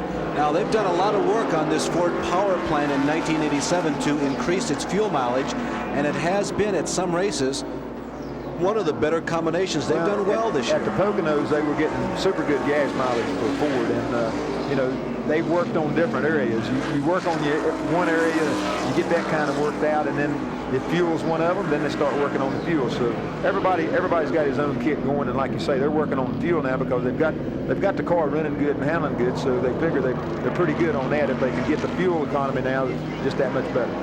Ruben Garcia goes down one more lap, and Harry Gant is fighting to stay ahead of, well, not Ricky Rudd. Ricky Rudd's coming into the pits. Ricky Rudd has been running with the leaders all day long. Routine stop. It's just a routine stop. Like I say, they've done figured their gas mileage, and they knew they had to stop. And so the quicker they stop, the better tires they'll have on, and the better time they can make. So they're going to go change all 4 of them where they won't. Next pit stop, they might just get nothing but gas and 1 set of tires. I'm here. Okay, guys, we can tell you that Ricky Rudd getting 4 tires all the way around. And the other thing we talk about as far as fuel, you know, the one place you don't want to run out here is up in turn 6, because if you don't have gas up there, that's a problem not even Rolaids could solve. Let's go back out on course. Okay, Marty. You know, I think he's right. Probably is. It looks like we're setting up a situation here, though, Richard, where 2 pit stops are not going to do it. Everybody's coming in well inside the 100-mile mark, and as you pointed out, it's not practical to assume that you can go 100 miles on a road course, so everybody's going to have to make that 3rd pit stop. Right, well, what we're going to wind up here is, according to how far they can go, is maybe just make a pit stop for gas. You know what I mean? And then run the next 4, 5, 6 laps on that. But this track is kind of tough on tires. Like I say, you see a lot of the boys coming in and having them cut down. Here comes Richmond in now. But they cut tires down, so once they get wore a little bit, you don't like to run on them no longer. You have to. Tim Richmond, lap 55 in the pits of Tim Richmond. So we've got the clock running. Of course, 22 gallons of fuel is going to be going in. This is about when they said they would stop at lap 55, 56. They are changing left side rubber for sure. It looks like they're going to leave it go at that, and Tim is back out. 15.3 seconds.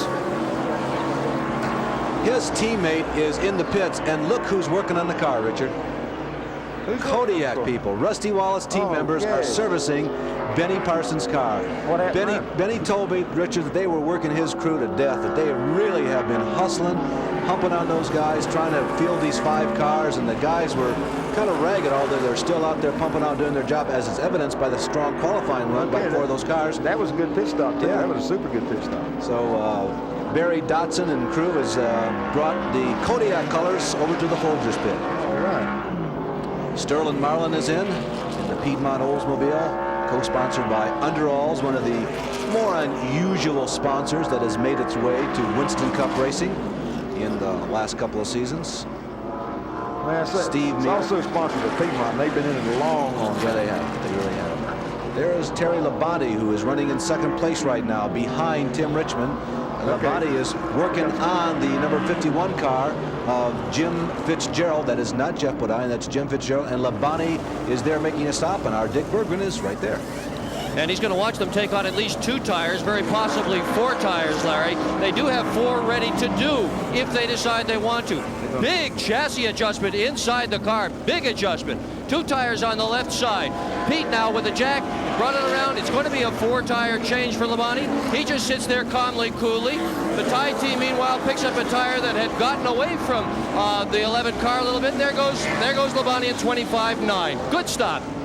Looked like they were putting some wedge there in the back, and they're trying to get some more weight shifted over the right rear, perhaps. Well, it could be. I don't know which way they was going to go with the car, but just watching him run and stuff, the car looks pretty stable. But he's a smooth driver. He just drives it at that particular speed. Where the Richmond, if the car's sideways or something, he just goes ahead and drives it. Terry Labonte running in 2nd spot behind that man who's in 2nd on your screen right now, that being Tim Richmond. 3rd is Ricky Rudd. 4th, Bill Elliott. And 5th, Benny Parsons.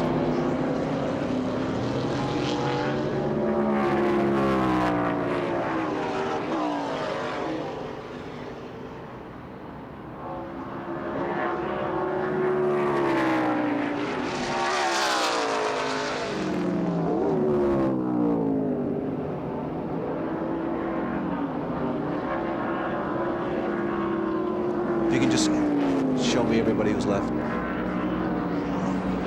Tim Richmond goes to the inside of Neil Bonnet.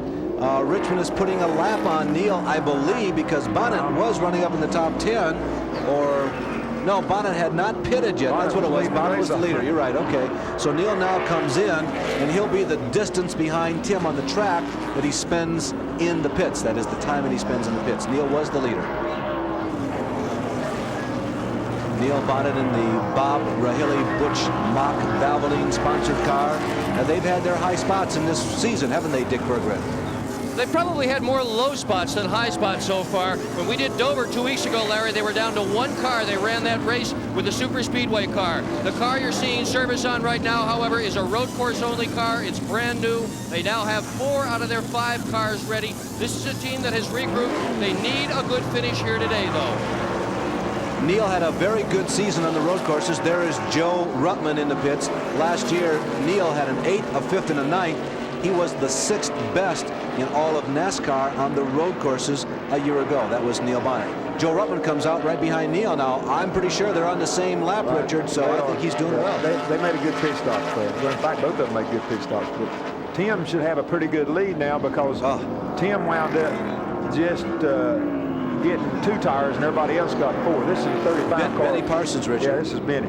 Yeah, Benny I don't Parsons. know what his problem is. He's back over trying to keep from having to have a caution flag. He's back off the track. As quick as he makes it to those little red things there, then they won't have a caution. Well, it's time for a fuel stop, so maybe that is the problem underneath the Folgers number 35 car. Not under the hood, but under the trunk. Well, no, he's done stopped. He stopped because the other board stopped. Other board stopped and made the pit stop on the deal. That's right. So, you know, maybe they didn't put gas in it. Maybe they just put tires on it. Maybe they mad at Benny. I don't think so. They had some kind of problem. Yeah, you're right. Benny did come in for that pit stop, but his teammate Tim Richmond having no such problems at all. Tim Richmond on the comeback trail. Remember, he had not driven a race car for about 4 months. He practiced at Darlington. He ran the Winston, and last week he won at Port Coconut. Elliott, Rudd, and Labonte running, racing in the top 5, challenging, testing. Who's the strongest one of the group, Richard? Any idea? Well, it's really hard to say right now. You know, they're all running about the same deal. Like I said, the 15's been running good, the 9's not been too far behind, and then the 11's been leading. So it's just according to how they came out of the pit stop is the reason they're lined up like they are now. Jeff Bodine in the pits. Jeff has had a reasonably slow period underneath this green flag. He never dropped completely off the leading lap pace, but he certainly dropped off the leading pace. Marty?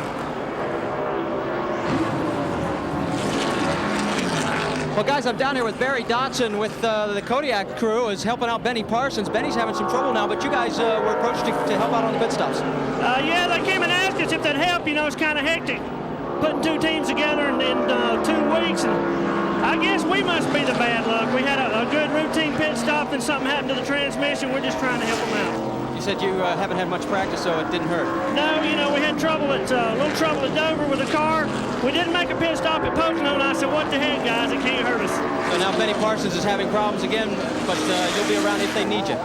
Yeah, we'll be around if they need us. Okay, let's go back out on course.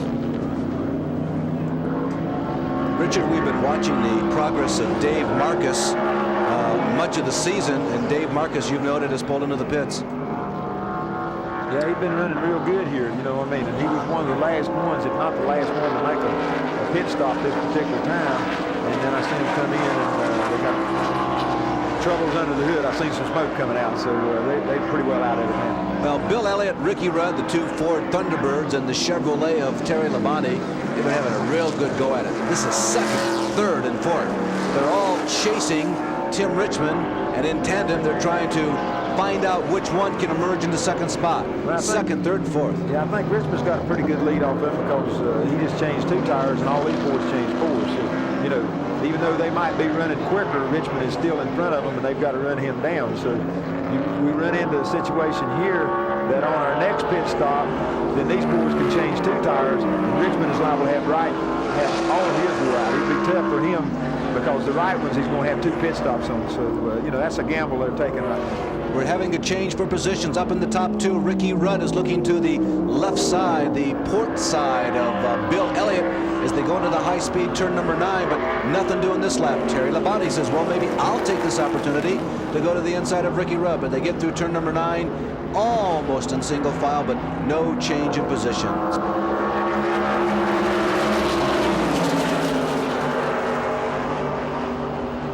Some of the other cars that remain out on course. Herschel McGriff, you can see Herschel right there directly in front of Bill Elliott, and Terry Labonte has gotten around Ricky Rudd. Terry Labonte, who led much of this race in the early 1/3 of it, has passed Ricky Rudd and has moved up to 3rd. Now, Dick Bergman is right now down in the pit area with a man who knows Paul Williams quite well because of parallel professions. He sure does. I'm with Hal Needham. Hal is certainly the most active of all the Hollywood personalities in automobile racing, as the owner of Harry Gant's car. And he's also the spotter for the team. You stand up on the truck. What do you tell Harry from up there? Well, just if there's a wreck somewhere, or tell him when the caution's out, because here he never knows what's going on. So I just try to keep him apprised of where the wrecks are, whether it's high and low, whether he should come in and pit. And a lot of times when he's up on the other end, he can't hear Travis Carter in the pits. Since I'm on top of the truck, I have a little, like a line of sight to him, so sometimes I just interpret. From your line of sight, how does the race look so far to you? Well, for us, it looks good, just the fact that we're running. We've had such bad luck, just to be running is good for us. Richmond looks real strong out there. I'd say unless he blows up, I'd say Richmond's got to watch. That's Hal Needham. He's one of the biggest supporters of this sport. As we continue to watch Harry Gant going around the outside of Rick Wilson, Terry Labonte in car number 11 has full-backed through Ricky Rudd and Bill Elliott. Terry Labonte is now number 2. Here comes Harry Gant coming out of turn number 8, swishing to the left off of that very important turn and down the longest straightaway. Remember, it's 3/5 of a mile here at Riverside. The Skull Bandit is loose.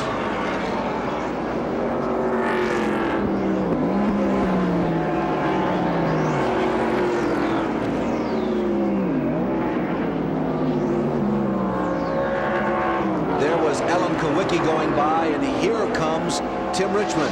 Tim Richmond, the leader. The lead must be up in the vicinity of about 10 seconds now. Yeah, it's somewhere about like that, because the other boys are busy racing with each other. A lot of times when you get to racing, then that slows you down also. So Richmond's got the full track all by himself.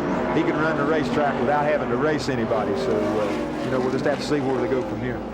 You saw 14 cars on the lead lap. They are the 4 we've been mentioning. Then Phil Parsons, Bobby Allison, the number 3 car of Dale Earnhardt, Neil Bonnet, Joe Ruttman, and the number 44 car of Sterling Marlin. Well, many of the 4 drivers individually have won races so far in 1987, although Chevrolet has won 5 of the last 7, mostly on the strength of that amazing Dale Earnhardt streak, although there's also a Tim Richmond win in there. Richard? Michael Waltrip. Michael Waltrip, who has been running competitively all day. He's been about 18th or 19th position. Qualified soundly for this event here today. Looks like that his day is also ending prematurely. Michael was 16th fastest, and apparently there's more news coming from this team in terms of their sponsorship. We mentioned that the colors represented some of the companies that they've been working on, and Michael comes to a stop in the pit area right in front of the number 6 car of Ron Esau. The yellow flag is coming out, and as the yellow flag comes out, the leader, Tim Richmond, right Johnny on the spot, or Timmy on the spot, takes the opportunity to come in and stop. Yellow flag pit stop for Tim Richmond. He angles the car so he has a straight line direction of attack. Once Harry Hyde and crew has finished servicing, they go to the left side. Marty Reed is down. Well, the stop is already up to 9 seconds. Of course, it's not going to be too critical. They'll go ahead and change tires all the way around with the yellow flag out there. Tim Richmond taking as much fluid as he can, and you're right about that angle. He wanted to make sure he would not get boxed in on either end. Real smart move on his part. Let's go down to Dick Bergeron. Well, we're down here with Ricky Rudd, where he's taking on left side tires, Marty. Now he's taking on right side tires as well. Behind him, Bill Elliott, also doing a 4-tire change. Marty, this pit is as crowded as any as I've ever seen. Very, very difficult circumstances in the pit itself, even on pit road. Crews jumping over the top of each other. We have 41 cars and one of the shortest pit roads in racing. Well, without a doubt, this race is apparently down to 4 cars. Only 4 have shown the ability to run up front, and then only at times. Tim Richmond, certainly the leader of that quartet. Then the number 11 car of Terry Labonte. Let's see where he comes out after this round of pit stops. Ricky Rudd, he has been successful in this racetrack, been a good racetrack for Rudd. And the number 9 car of Elliott. That sort of covers all the contenders, doesn't it, Richard? What happened? Saw a quick glimpse of Bobby Allison there in the pits. We're just running down the top 4 people who look like they have a real shot at this race. Bobby Allison, by the way, he was the first guy to ever use a two-way radio. He used it in this race here at Riverside back on June 19th of 1971. And he's behind. Yeah. We did it in 59. You did it? Did you really? Did it work? But what we did then, all we had was citizen bands, and, you know, and you really couldn't pick up that much. And then they came with a high frequency deal.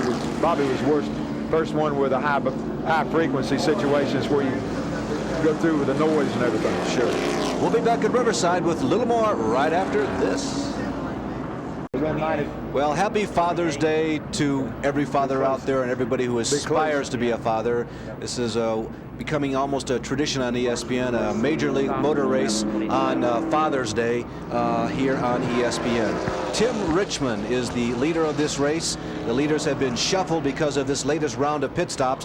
We had a little bit of fun this week asking, who would you select if you had an opportunity to be a car owner to go after the Winston Cup Championship? If you couldn't pick yourself, a driver.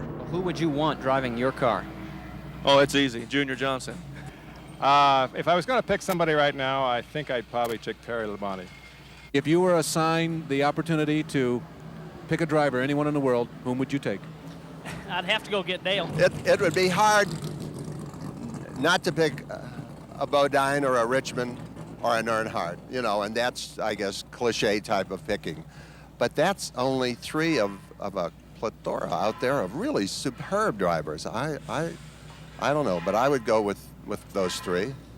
Whom would you select as your driver? Oh, please help me. I don't want to be a car owner. I've been in that position before. That is an easy position to be in. I'm glad Rick Hendrick is my car owner. But if this was my team, who would I have drive? You looking for a ride, Larry? Whom would you select? Is there someone you could pick out? I'd probably retire. Dale may have had the most honest answer, an answer to Jeff. Well, maybe if it's showroom stock, but I kind of lean toward the Jim Fitzgerald analytical answer. I kind of like that. Okay, we're in the final stages, the final third stages of this race here at Riverside. There you see the top five: Richmond, Labonte, Elliott, Rudd, and Parsons, then Ruttman, Allison, Bonnet, Earnhardt, and Marlin.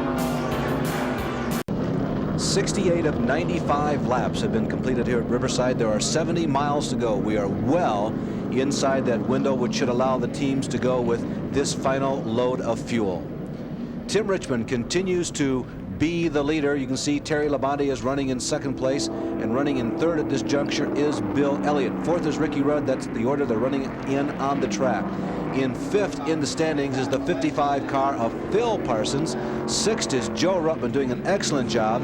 Seventh is Bobby Allison running in car number 22. Eighth is Neil Bonnet. Ninth, Dale Earnhardt. 10th, Sterling Marlin.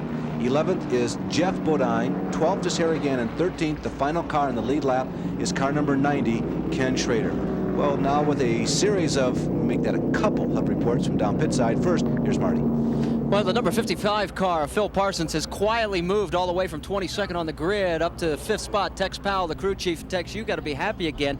Two questions for you. First, do you have enough horses to catch the front runners, and when will you make your move if you do?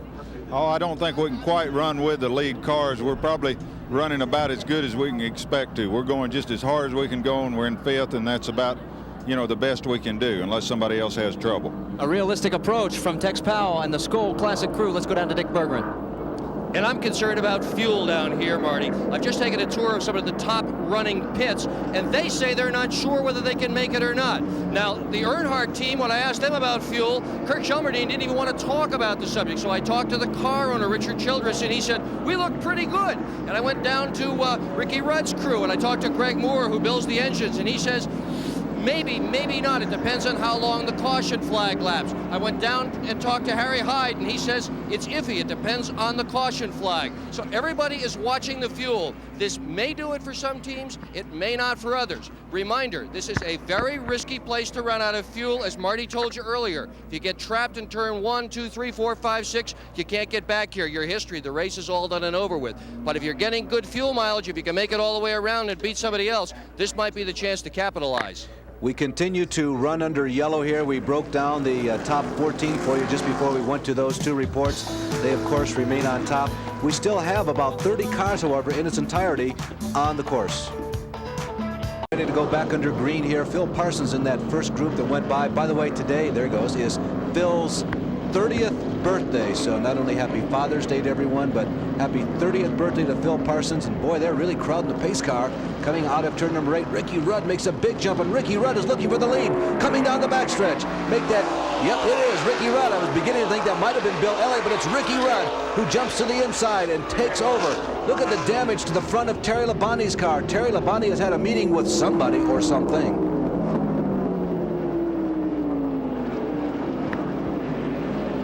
We are working on lap number 68. Make that lap number 71. We're under yellow there for about 3 laps, and the new leader is Ricky Rudd. Remember, Rudd, this may not be a flash in the pan. He has been strong here at Riverside. Richmond has been strong at Riverside. He won a week ago at Pocono, Pennsylvania, after that 6-month layoff from driving. It was perhaps the most emotional win in this driver's career. He has run super modifieds, sprint cars. He won the first rear engine race that he ever ran, a Super V at the Phoenix International Raceway. Tim Richmond was the biggest winner on the Winston Cup NASCAR trail a year ago, and so far in 1987, he has the best batting average. He's 1 for 1, and he's in it. He's still 3-2 here at Riverside. I don't know what Labonte got, Richard, but he sure popped something, didn't he? Yeah, I don't know. He must on the restart. Somebody didn't go, and he was ready for him to go. He must have did it at that particular time, because I hadn't noticed it up to that time. So that's probably what happened. It does get off the confusion. You come out onto the backstretch, and it's about, cars go about 5 or 6 abreast. You know, they just go out every which way. So sometimes somebody's over-jump somebody, and then you get into trouble like that. Well, the lead 4 cars remain the same as they have all day long. Every once in a while, you'll see Bill Elliott creep into this picture. He is 4th on the track and 4th in the race. Running 5th on the track, by the way, right now is the highest-ranked Winston West driver, Chad Little. Chad, as we told you earlier, was a big winner out here a year ago, and this is a race within a race. The Winston Cup Winston West regulars are being ranked according to their finish within their own division out here. And so Chad Little right now stands the opportunity to perhaps win this race in terms of the Winston West regulars. Well, they run pretty good, really. You've got to consider that they just run this kind of racing a couple times a year. And they come out and compete with the boys that do it day in and day out. And they do a very credible job. Again, I want to say something, Richard, about how easy and almost great. And we've got a big spin there in the S's. Harry Gannams was off. Rick Wilson was off, and everybody seems to be, Harry once again takes to the grass. Maybe Harry's got himself some problems with the suspension or the undercarriage of the car. But Harry Gannams is down in the real serious marbles. Well, he's done missed something engine-wise or transmission-wise or brake-wise somewhere. Harry was running in 10th position, sandwiched right between Sterling Marlin, having a good run out there today, and Ken Schrader. Kenny Schrader is driving a car that's not even a road course car. He told me they had to take like 200 pounds of ballast to move it around to the left-hand side of the car, which made the car heavier than the rules allow, just to get the right balance for the road course here at Riverside.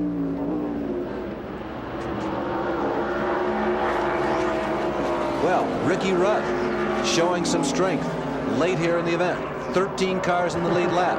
Richmond has been the most dominant car when he was leading. He had the biggest lead. Labonte has led a great deal of laps, and Bill Elliott has always been in it. But as I said, Richmond was the one who had the biggest lead when he was the man in the vanguard. Oh, Labonte really swinging out of turn number 6. We told you earlier that's a quick right-left flick. And Terry Labonte is beginning to scratch and claw. Maybe Labonte wants to move toward the front. Well, he's sort of handicapped himself when he messed the front end up like that. These cars are so precision in their aerodynamics, and you just change a little panel or a little fender or anything on the car, and it really hurts you when you run against somebody that is running good. There's the 33 about halfway down the back stretch there. Now, whether he's going to make it back down all the way or whether they have to have a caution, we don't know yet. Well, back and taking a closer inspection at the Terry Labonte nose, as we've been commenting the last couple of laps, he definitely has had a heated discussion with somebody. Marty Reed is down in the pits with this update. Well, guys, we talked to Tim Brewer, crew chief for Terry Labonte, and you're right. They did have contact on the restart. They will not bring him in unless he complains about the car's handling or if the car starts to overheat. So far, no bad reports from inside the Labonte cockpit. You saw that rapid moving around, maneuvering when the restart came out. Ricky Rudd used that opportunity to get around Tim Richmond, and so far Richmond has not been able to get Rudd back. Harry Gant coasting quietly, an all too familiar scene in 1987 for the Skull Bandit crew.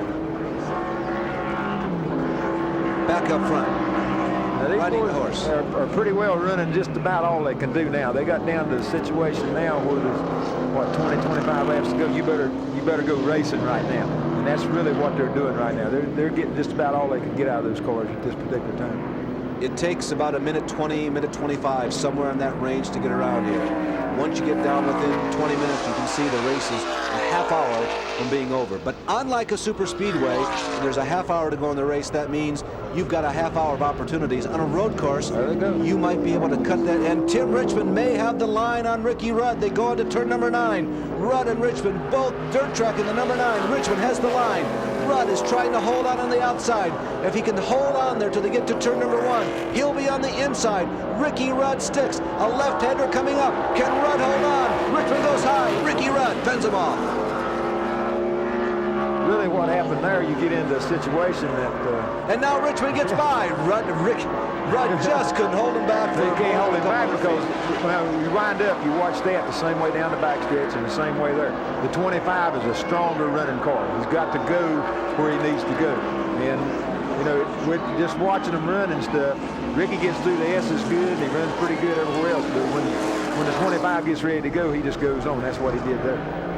Richard, I'll tell you, last week when Tim Richmond won, I thought that was a gigantic story. This is as tall as Mount Kilimanjaro. That's a big story for Tim Richmond to come back. And should he win the first 2 races coming back? Yeah, it really is. I tell you where it comes to be the credit is the credit to the boys that's working on the car. You know, because any of those 3 or 4 drivers right there, or maybe 8 or 10 others, could do just what Richmond is doing. The deal is the car works good, the car's running fast, and Richmond's doing a decent job in it. So he's really looking good right now. At the beginning of the show, we asked the question, can Tim Richmond pick up where he left off a year ago? At this juncture in this race, the answer is a resounding yes. Tim Richmond is back. He's back in a big way, and with 20 laps to go, he looks like the odds-on favorite for this checker. This is the 13th race on the 1987 Winston Cup Series points trail, and after one more event, not today, but after the next race, will be the mid-season bonus, the payoff of the Winston Cup Series.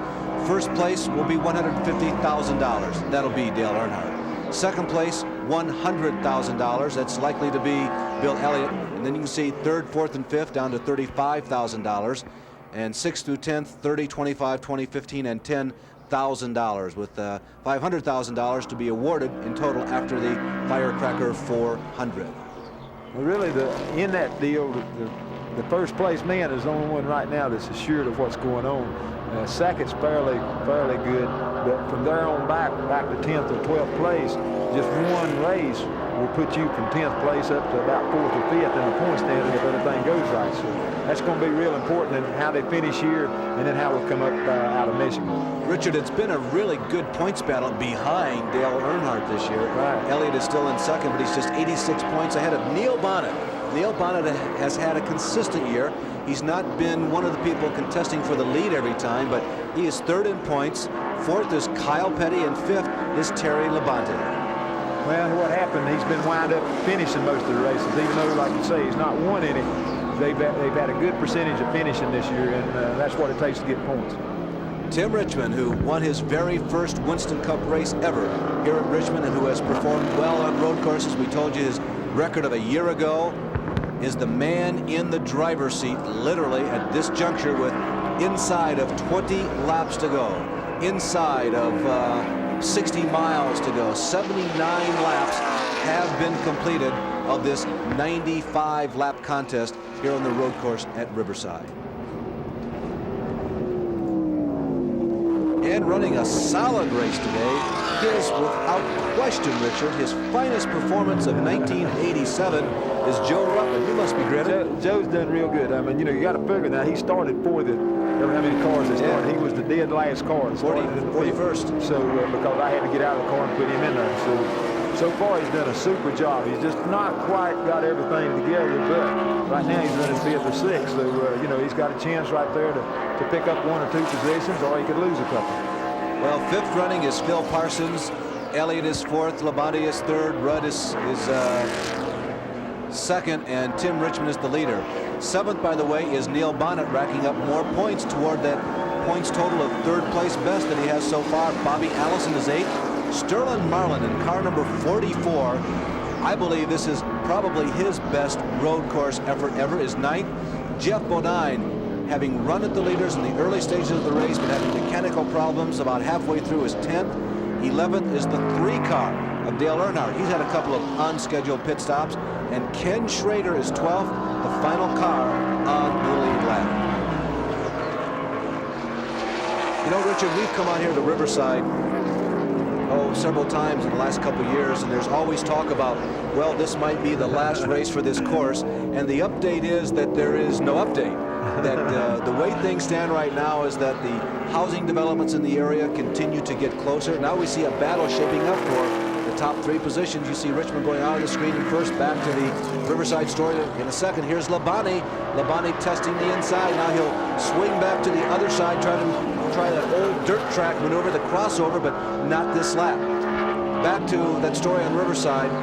At this point, what NASCAR stand is, we will retain a race in the Los Angeles metropolitan area. And it looks like it will be back here at Riverside, at least for the midsummer race. What happens from there, they don't really know. Well, you know, they've been working for the last 3 or 4 years since we lost Ontario, really, trying to replace another racetrack out here, and knowing that this one was going downhill. Alan Kowicki, who has run smoothly all day. I was talking to Alan during qualifying yesterday. He said, Larry, this is not my cup of tea. Yet we were standing out by the chain link fence going into turn number 9, trying to figure where everybody was getting off the throttle, where they were braking, where they were downshifting, and we figure we came up with, at least Alan got into the show, but this is his first attempt really in a reasonably competitive race car to run a road course. Well, I'll tell you what, it's something else. I have a lot of trouble running off the dirt, and I've been running here since they started running the place. So, you know, it's nothing to be ashamed of, I guess. At least when you do that, you can come in and say, okay, guys, I was trying. You know what I mean? I wasn't loafing up through there. I was trying to get it done. Well, there is Ricky Rudd going to the high side of Rick McRae. Now Labonte's going to try and use Rick. Well, Rick gives him plenty of room, but there still wasn't enough room. They were coming out of a right-hander, and Terry had to follow the racing line, which left him behind Ricky Rudd. Rudd is very good on this racetrack. You know, there was a time in the early stages of his career where he thought he might be going open-wheel racing, and this racetrack is along the same lines of what you would do. You see, Alan Kowicki's car is stopped out there above the S's. Well, let's go back and watch Alan lose it here in the S's. I know how he feels. Got off. Yeah, well, what happened, the car got a little sideways, and he overcorrected the thing, and when he did, he went right straight across the racetrack there. And once you get out in that thing, boy, I tell you, it's a lot of dust out there. And Richard, it was proof that it didn't look like it was enough to really put the car completely out of control. We get lulled to sleep almost watching these people orbit around this road course all day long. It doesn't take much to put you out of control and out of the pea patches, does it? Well, it really doesn't. What happened, you're running right on the ragged edge all the time, just running just as close to, you know, perfection, or as close and hard as you can go. And if you just miss one corner there, he missed it because he cut a little bit too much inside, and when he did that, it upset the car, and then that was it. Well, we're going yellow, Richard. I do not see the reason for it. It's probably his car, because he's probably sitting up there right in the groove somewhere. Yep, we mentioned. I don't know either, but that's probably what it is. We mentioned that Alan was sitting up above the S's. The leaders come in. Here comes Tim Richmond. Ricky Rudd comes in, a very critical pit stop. Our pit reporters are down there. Let's see how it works out. Marty Reed is in Tim Richmond's pit. And if they are putting fuel, topping off the tank, that'll take care of that question for us for the rest of this race. And as far as tires, they're going to go on the left side. Let's go to Dick Bergman with Ricky Rudd. Marty, same thing here. A load of fuel. No, tires on the right side as well as the left side. It will be a 4-tire change here, Marty. Are they going to do 4 down at your end? Absolutely, Dick. They have decided to go 4 all the way around. So it looks like it's going to be a race to see who gets back out first. There goes Richmond. Elliott was out first. Bill Elliott is out first. Rudd is 3rd or 4th. Richmond is maybe 5th out. Joe Ruttman is still in the pits. Labonte goes out. He is behind both of the Fords as well as, let's see, Richmond. So I believe that Bill Elliott will be the leader among the lead cars, but Phil Parsons didn't pit. Phil's running pretty good. He wasn't that far behind these people, and they were outrunning him. The only thing now is they're going to have 4 new tires, and he's going to have 4 used tires, and he can make it on fuel. So now we've got to figure out, you know, how quick can they catch him, because they're going to have a bunch of lap cars in between. Likely to have been the last break. Who's going to win Riverside?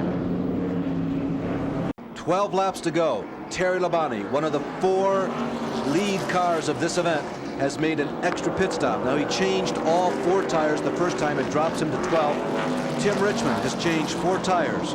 Ricky Rudd has changed 4 tires. Phil Parsons has not pitted. Joe Ruttman changed 4 tires, comes out back in about 10th. Bill Elliott is now second in the race, the only one who has changed 2 tires. What do you think, Richard? Well, I'll tell you what, it's a gamble any way you go at it. You know, like Elliott and them figure that, you know, they can do 2. These people are going to have to pass them. That's the reason the 55 stayed out. He says, hey, you know, we might not can run that good, but they've got to catch us and pass us. So, you know, maybe with just 8 to 10 laps to go, maybe it's a good move. As they remove Alan Kowicki's car, we're going to take another break. Just one little comment. Earnhardt and Elliott have dominated the season, right? You know how many laps they have led collectively today? 0. Beginning this Thursday for the first time in 1987, the United States Auto Club Midgets live from the Indianapolis Speedrome in Indianapolis, Indiana, airing on ESPN. It was a successful series a year ago. Great response from all of you out there in TV land as we go back to green, and we're returning to the Speedrome this Thursday. Now, here are the leaders. Watch the people up front shuffle. There goes Tim Richmond looking to gain ground. Phil Parsons, remember, is the leader. That orange and white car is Herschel McGriff. Richmond is on the outside of Bill, and they go 3 abreast into turn number 9. Herschel gives them plenty of room. Richmond dirt tracks into turn number 9. He comes out on the inside of Bill Elliott. Ricky Rudd is right behind that duo as they chase the leader. There he is, Phil Parsons. Running in 5th is Joe Ruttman. 6th is the number 75 car of Neil Bonnet, and here comes Tim Richmond. Richmond goes to the left side of Bill Elliott and moves into 2nd. 7th is the 5 car of Jeff Bodine. 8th is Bobby Allison.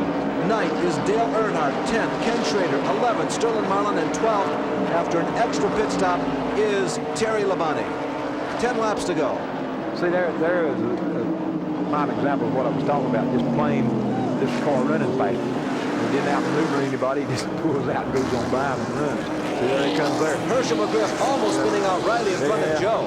That ain't helping me none. Joe has got a competitive vehicle there. Richmond just, you know, when they got through the end of the S's there, he called the 55 because the 55 didn't have on new tires.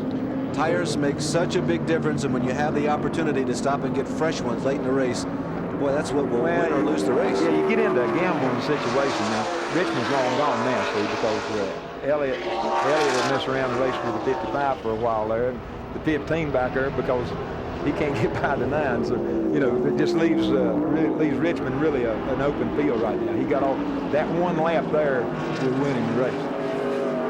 It goes 1, 2, 3, and 4. And by the way, while we were talking, Neil Bonnet outbraked Joe Ruttman, and Bonnet has bolted into 5th position, and Ruttman is now back to 6th. But Phil Parsons attempting to hold his own against perhaps better performing cars in terms of the rubber compound as it meets the road and creates that coefficient of friction. Parsons trying to hold back Bill Elliott and then Ricky Rudd.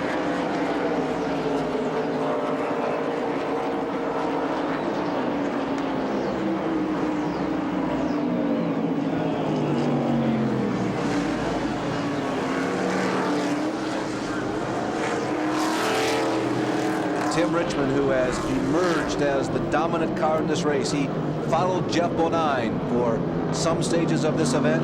He followed the number 11 car of Terry Labonte. But all along, Tim Richmond has been one of the top 3 cars. Tim Richmond, hard on the comeback trail, and all of a sudden, Richard, I find myself sounding redundant. It doesn't seem like a comeback trail. He's right back where he was a year ago. No, it's just like he hadn't been away, you know, and he comes in and you know, and the car's working good, and he's really jacked up for it too, you know, because he has missed the races. So, The whole combination is really, really working super good. You know, people lose sight of there the goes fact one that spinning out. Wow. Bodine is meeting with the concrete in turn number 9. It was not a hard contact, but Jeff Bodine was racing in the top 10, and the caution flag didn't come out. Now, the big question is, as we look at Jeff Bodine's spun car, is whether or not Phil Parsons will say, well, the gamble for the win didn't work, so Jeff Bodine dismounting. I'll come in and change tires, and maybe I can be competitive. No, I don't think so, because he's still third or fourth. Second, I guess he is, isn't he? Yeah. So, you know what I mean? So there would be no need of him really coming in. He's still going to have to take a chance. If he took it to begin with, then he's going to have to stay out there and live with what his decisions are. Remember at the beginning of the show when we told you there's an average of 4.3 caution flags here at Riverside? Well, we're in the final stages. This was caution flag number, you guessed it, 4. Just 7 laps to go. As you can see, they're going to get the green flag the next time the field rumbles out of turn number 8 and makes that hard right-hander and sets up for the long backstretch. There are the first 5. Phil Parsons, who eschewed an opportunity to make a pit stop the last time the yellow flag flew 2 times ago, that is to say. We know that this is sunny California, and there are a lot of convertibles out here. And believe it or not, convertibles used to be a part of the Major League Racing scene. Yes, Virginia, NASCAR had a convertible division. The last convertible race was held in 1962 at Darlington. There was action aplenty, with Fred Lorenzen dueling Fireball Roberts. They called them rag tops and zipper tops, as one could easily look into the cars. For trivia buffs, Lorenzen was the driver who won the last convertible race. I need to tell that guy my name's not Virginia. Green flag coming up, and just about 6 laps to go. Green flag is out. Richmond streaks off. Phil Parsons in pursuit. Then there's Elliott. Rudd. And Labonte is back there somewhere. He's not caught up with the leading quartet yet. You can see the STP orange and petty blue of Joe Ruttman. He runs in the top 6. And there is Neil Bonnet. And Neil Bonnet may be feeling pretty racy. Neil Bonnet looks to the inside of Ricky Rudd as they come around the 1/3 mile in length, turn number 9 here at the 9-turn Riverside course. We only use 8 of the turns. And stop the race.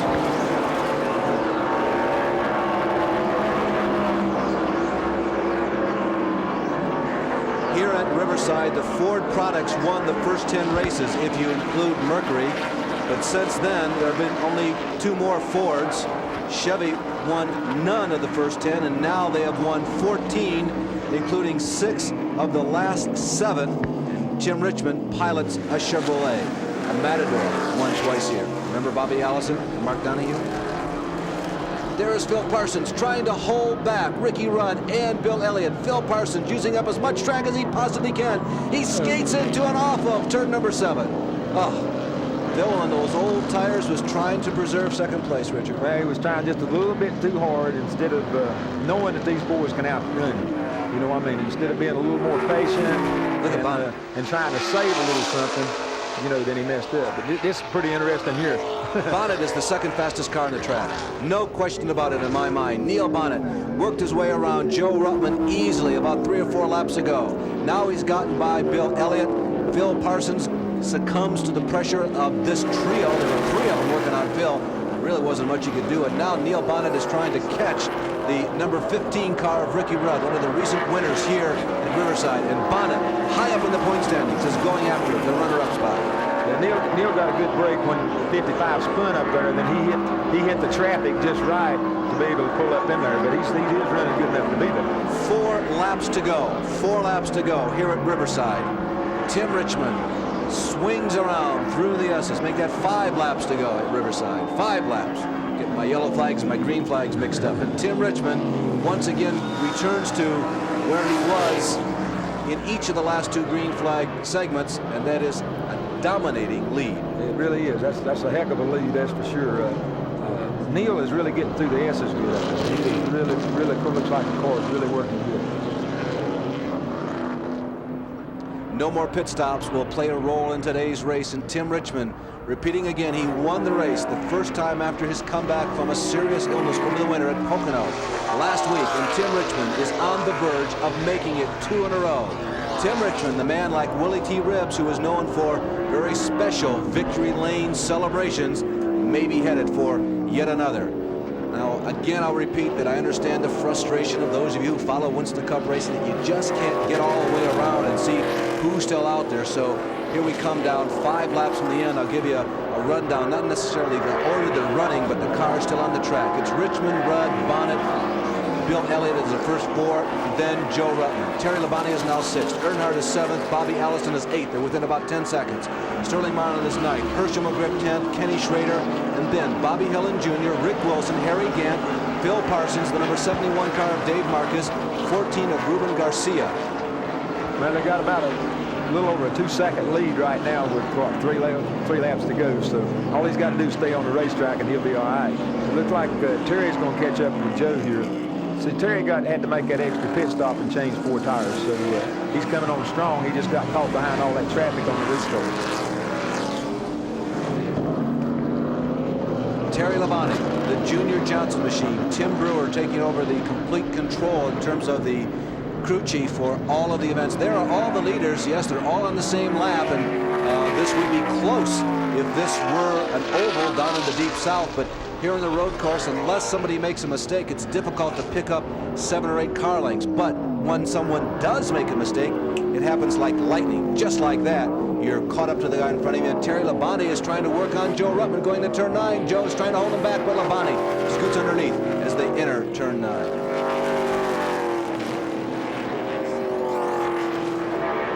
5th and 6th has now been swapped. Labonte owns it.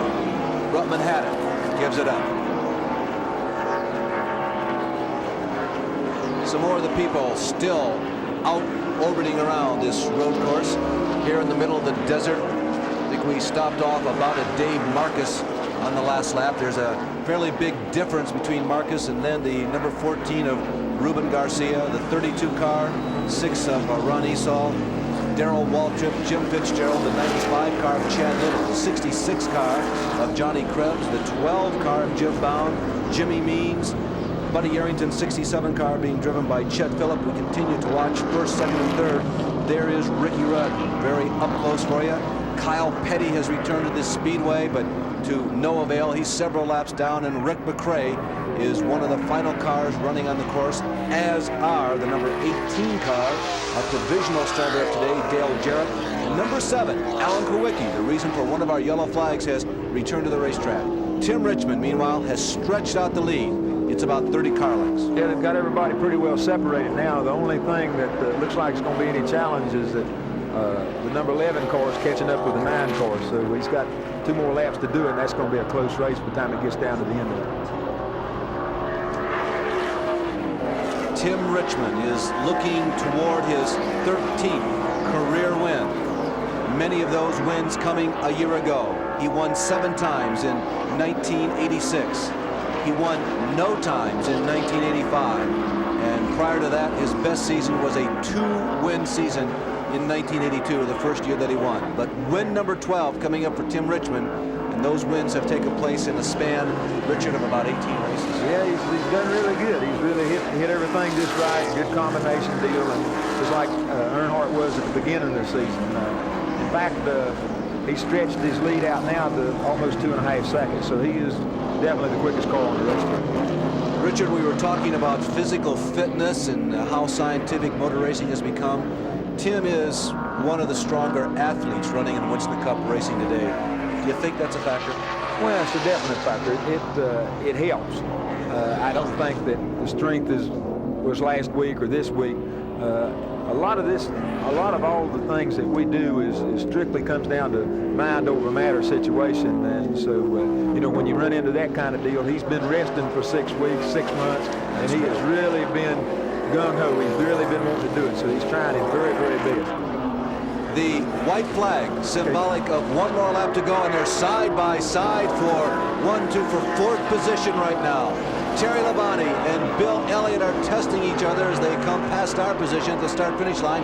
There is the leader, Tim Richmond, and Richmond is going to win this one easily if he just keeps it between the white lines. It's like going home at night when you're really tired. Just steer between the white lines and you'll get there. That's the main thing. he done smells victory lane now, so all he's got to do is idle around. He's in good shape. Tim Richmond. There is the Alan Kawicki car, the second running car of Ricky Rudd, and Neil Bonnet still has designs on the runner-up spot. Bonnet is bird-dogging Ricky Rudd as they sashay out of turn number 6. Richmond moving out of turn number 8, heading on to the long backstretch, moves up through the gears, stands on the throttle for the second to the last time. He's got one more time to do that, and that is coming out at turn number 9 and coming down the front stretch. Tim Richmond on the shelf for 6 months, has not had an opportunity to run in a Winston Cup race. He approaches the final turn. It's about a 270-degree radius corner. It's banked maybe 10, 15 degrees, a third of a mile around. Tim Richmond going after win number 2. When he crosses the finish line, Tim Richmond will be 2 for 2, batting 1,000 in 1987. Here comes Tim Richmond. He's a winner again. Amazing story. Richard, I'll tell you, that leaves me with a very big impression. Well, it does. It's got to know that, you know, you've been out of doing anything and then you can come back and win like that. But again, the team has not been idle. They've been running with Benny. They've been testing things. They've been doing things. And I think that, you know, the difference in the deal is that Tim's a little more aggressive than other boys, and you know what I mean. Again, he's rested, he's ready for it, he's gung-ho, and he's just driving on sheer determination right now, I guess. And from the very beginning, Tim Richmond has proved that this is his racetrack. There is his mother, Mrs. Richmond, here on Father's Day, getting congratulations as Tim Richmond has moved again to victory lane. As Tim Richmond has made his congratulatory lap, he's got a lot of congratulations from the fellow drivers here at Riverside. Tim Richmond wins for the, let's see what that is, the 4th time in his career here at Riverside. 7 times now he's finished into the top 5. Is Riverside a Tim Richmond track? Yeah, I'd say absolutely. He was the winner here of the Budweiser race in 1982, and he also won here last season, we told you, in 1986. But today's Budweiser 400 belongs to the Folgers coffee machine of Tim Richmond. 3 of the first 4 cars, incidentally, remember this point that was made by Dick Bergman earlier in the broadcast, were brand new cars constructed over the winter. They've been working on them and getting them ready for the road course action here at Riverside Raceway. But Tim Richmond heads the parade down pit road, gloves off, waving to the crowd, goggles up on top of the helmet, and heading for victory lane, a place where Tim Richmond has become a very frequent visitor in the last season. Remember, all of those wins were in the second half of last year. In the second half of 1987, it's beginning to look like it might hold more of the same. Tim Richmond exiting the machine in victory lane, getting the congratulatory hugs from his mom and the rest of the crew. Tim Richmond, who won over $973,000 a year ago, will not win that much in 1987. But he's well on the trail to a $500,000 plus season, and Marty Reed is there. Oh, we got one happy Tim Richmond as he gets out of the helmet. Just tell me what you're thinking right now. Oh, God, that's unbelievable. You know, I knew Harry and all the guys were good last year, but they're great this year. I mean, they're putting stuff under me that can't lose with. The car looked like it had more power than anybody else at any time you needed it, and you mentioned the crew. Well, yeah, the crew, all the engine builders, Mark and everybody back at the shop, and just everybody. I mean, you know, you're only as good as the equipment that you run, and they give me the best equipment, so it ought to be the best finishing position. It ought to be first, I guess. 2 in a row. Should we just stop running these races and just give you the trophy from now on? Well, I'd like them to average out my 2 Winston Cup races I've run this year and let me have the points that I would have had from the beginning, and then we'll go for the championship maybe. Well, I'll tell you what, I'm going to let Larry Newber figure that situation out. Let's go back upstairs. Congratulations. Hold on. Down in Deerfield, down at the Rib in Paradise 66, and my sister in Ohio. I wish y'all would have been here. Something else, let me tell you. Thanks. Congratulations. Let's go back to Larry. Thanks, Marty. And to Tim's dad, whom himself was a race driver. He ran super modifieds in the Sandusky, Ohio area back in the 50s and 60s, where Tim kind of got the bug. Now Dick Bergman is down with another story on pit road. And it's a big story, too, Larry. Neil Bonnet did a beautiful job today, finishing 3rd. You must be happy. Tickled to death. A little Valvoline car. Ray Mock did an excellent job. And we was going to wait right to the end. We're up there in the points, so we wanted to wait to the end and make a run at him and need a little bit more, but I'm tickled to death the way it turned out. And a brand new car at that. Brand spanking new, little one owner now, not damaged too bad. Windshield broken, what happened? Yeah, the windshield's broken. I was following Rutman, and he was going off the track all the way up through the S's and knocking the windshield out every lap, so I had to get around him. Well, he's a good race driver. The first thing he did when he got out of the car was thank his crew. Well, this apparently is the year of multiple winners. All you got to do is win one, Richard. You're going to win a couple because this is the third I'm guy. waiting on that first, and if I get to first, then I'll be okay. Okay, we'll be back with a little more right after this. Thank you. Ricky Rudd always does well at Riverside, and the midsummer race of 1987 was no exception. That's for sure, Larry. Ricky Rudd finishing second. Boy, it looked for a while like you might win this thing. Well, that Motorcraft Ford run real good. It was a new race car for us. It ran real good all day. Tim was just a little bit better, and I knew he was a little bit better, and they had that one restart. I was able to get the jump on a couple of them, and hopefully I was going to keep Tim caught up in traffic back there. I worked for maybe 4 or 5 laps, and then he came on back up through there. Then the caution came out, so it changed the whole outcome anyway. Where did you see his superiority? Was it driver? Was it chassis? Was it motor? Was it all? They had a heck of a motor in that car. Tim always does a good job here, but that motor they had would get up the backstretch. He'd beat me about 8-10 car lengths going up the backstretch, and I had to overdrive the corners to try to make up that deficit, and I just never could do it. I could do it for about 4 or 5 laps on cold tires. Then my tires started giving up, my brakes would get hot, and then Tim would just drive on by. But he definitely had a good motor today. And the whole team ran good, but he was doing it mostly with horsepower. Ricky Rudd, a solid second place today. Larry? Okay, Dick, thank you very much. Tim Richmond with another resounding win here in the mountains and the desert of southwestern California. The top 10, Tim Richmond, Ricky Rudd second, Neil Bonnet was third, Terry Labonte fourth, Bill Elliott was in fifth. 6th through 10th, Joe Ruttman subbing for Richard Petty, Dale Earnhardt, Bobby Allison, Sterling Marlin, and Ken Schrader. Richard, are we on the verge of another Richmond streak here? Well, we're in the middle of it. I hope it's in the middle. Anyway, anyhow, you're in one. He's run 2 races and won 2 of them, so that constitutes a streak as far as I'm concerned. Coming up on ESPN in recent days, the Formula One French Grand Prix from La Castellet, France. That's at 6:50 a.m. Eastern Time, the 5th of July, in the IMSA Camel Grand Prix race, live from Watkins Glen. Today's race was brought to you in part by Mr. Goodwrench. No one knows your GM car better than Mr. Goodwrench. No one. By Head & Shoulders Shampoo. Now your good grooming is head and shoulders above the rest.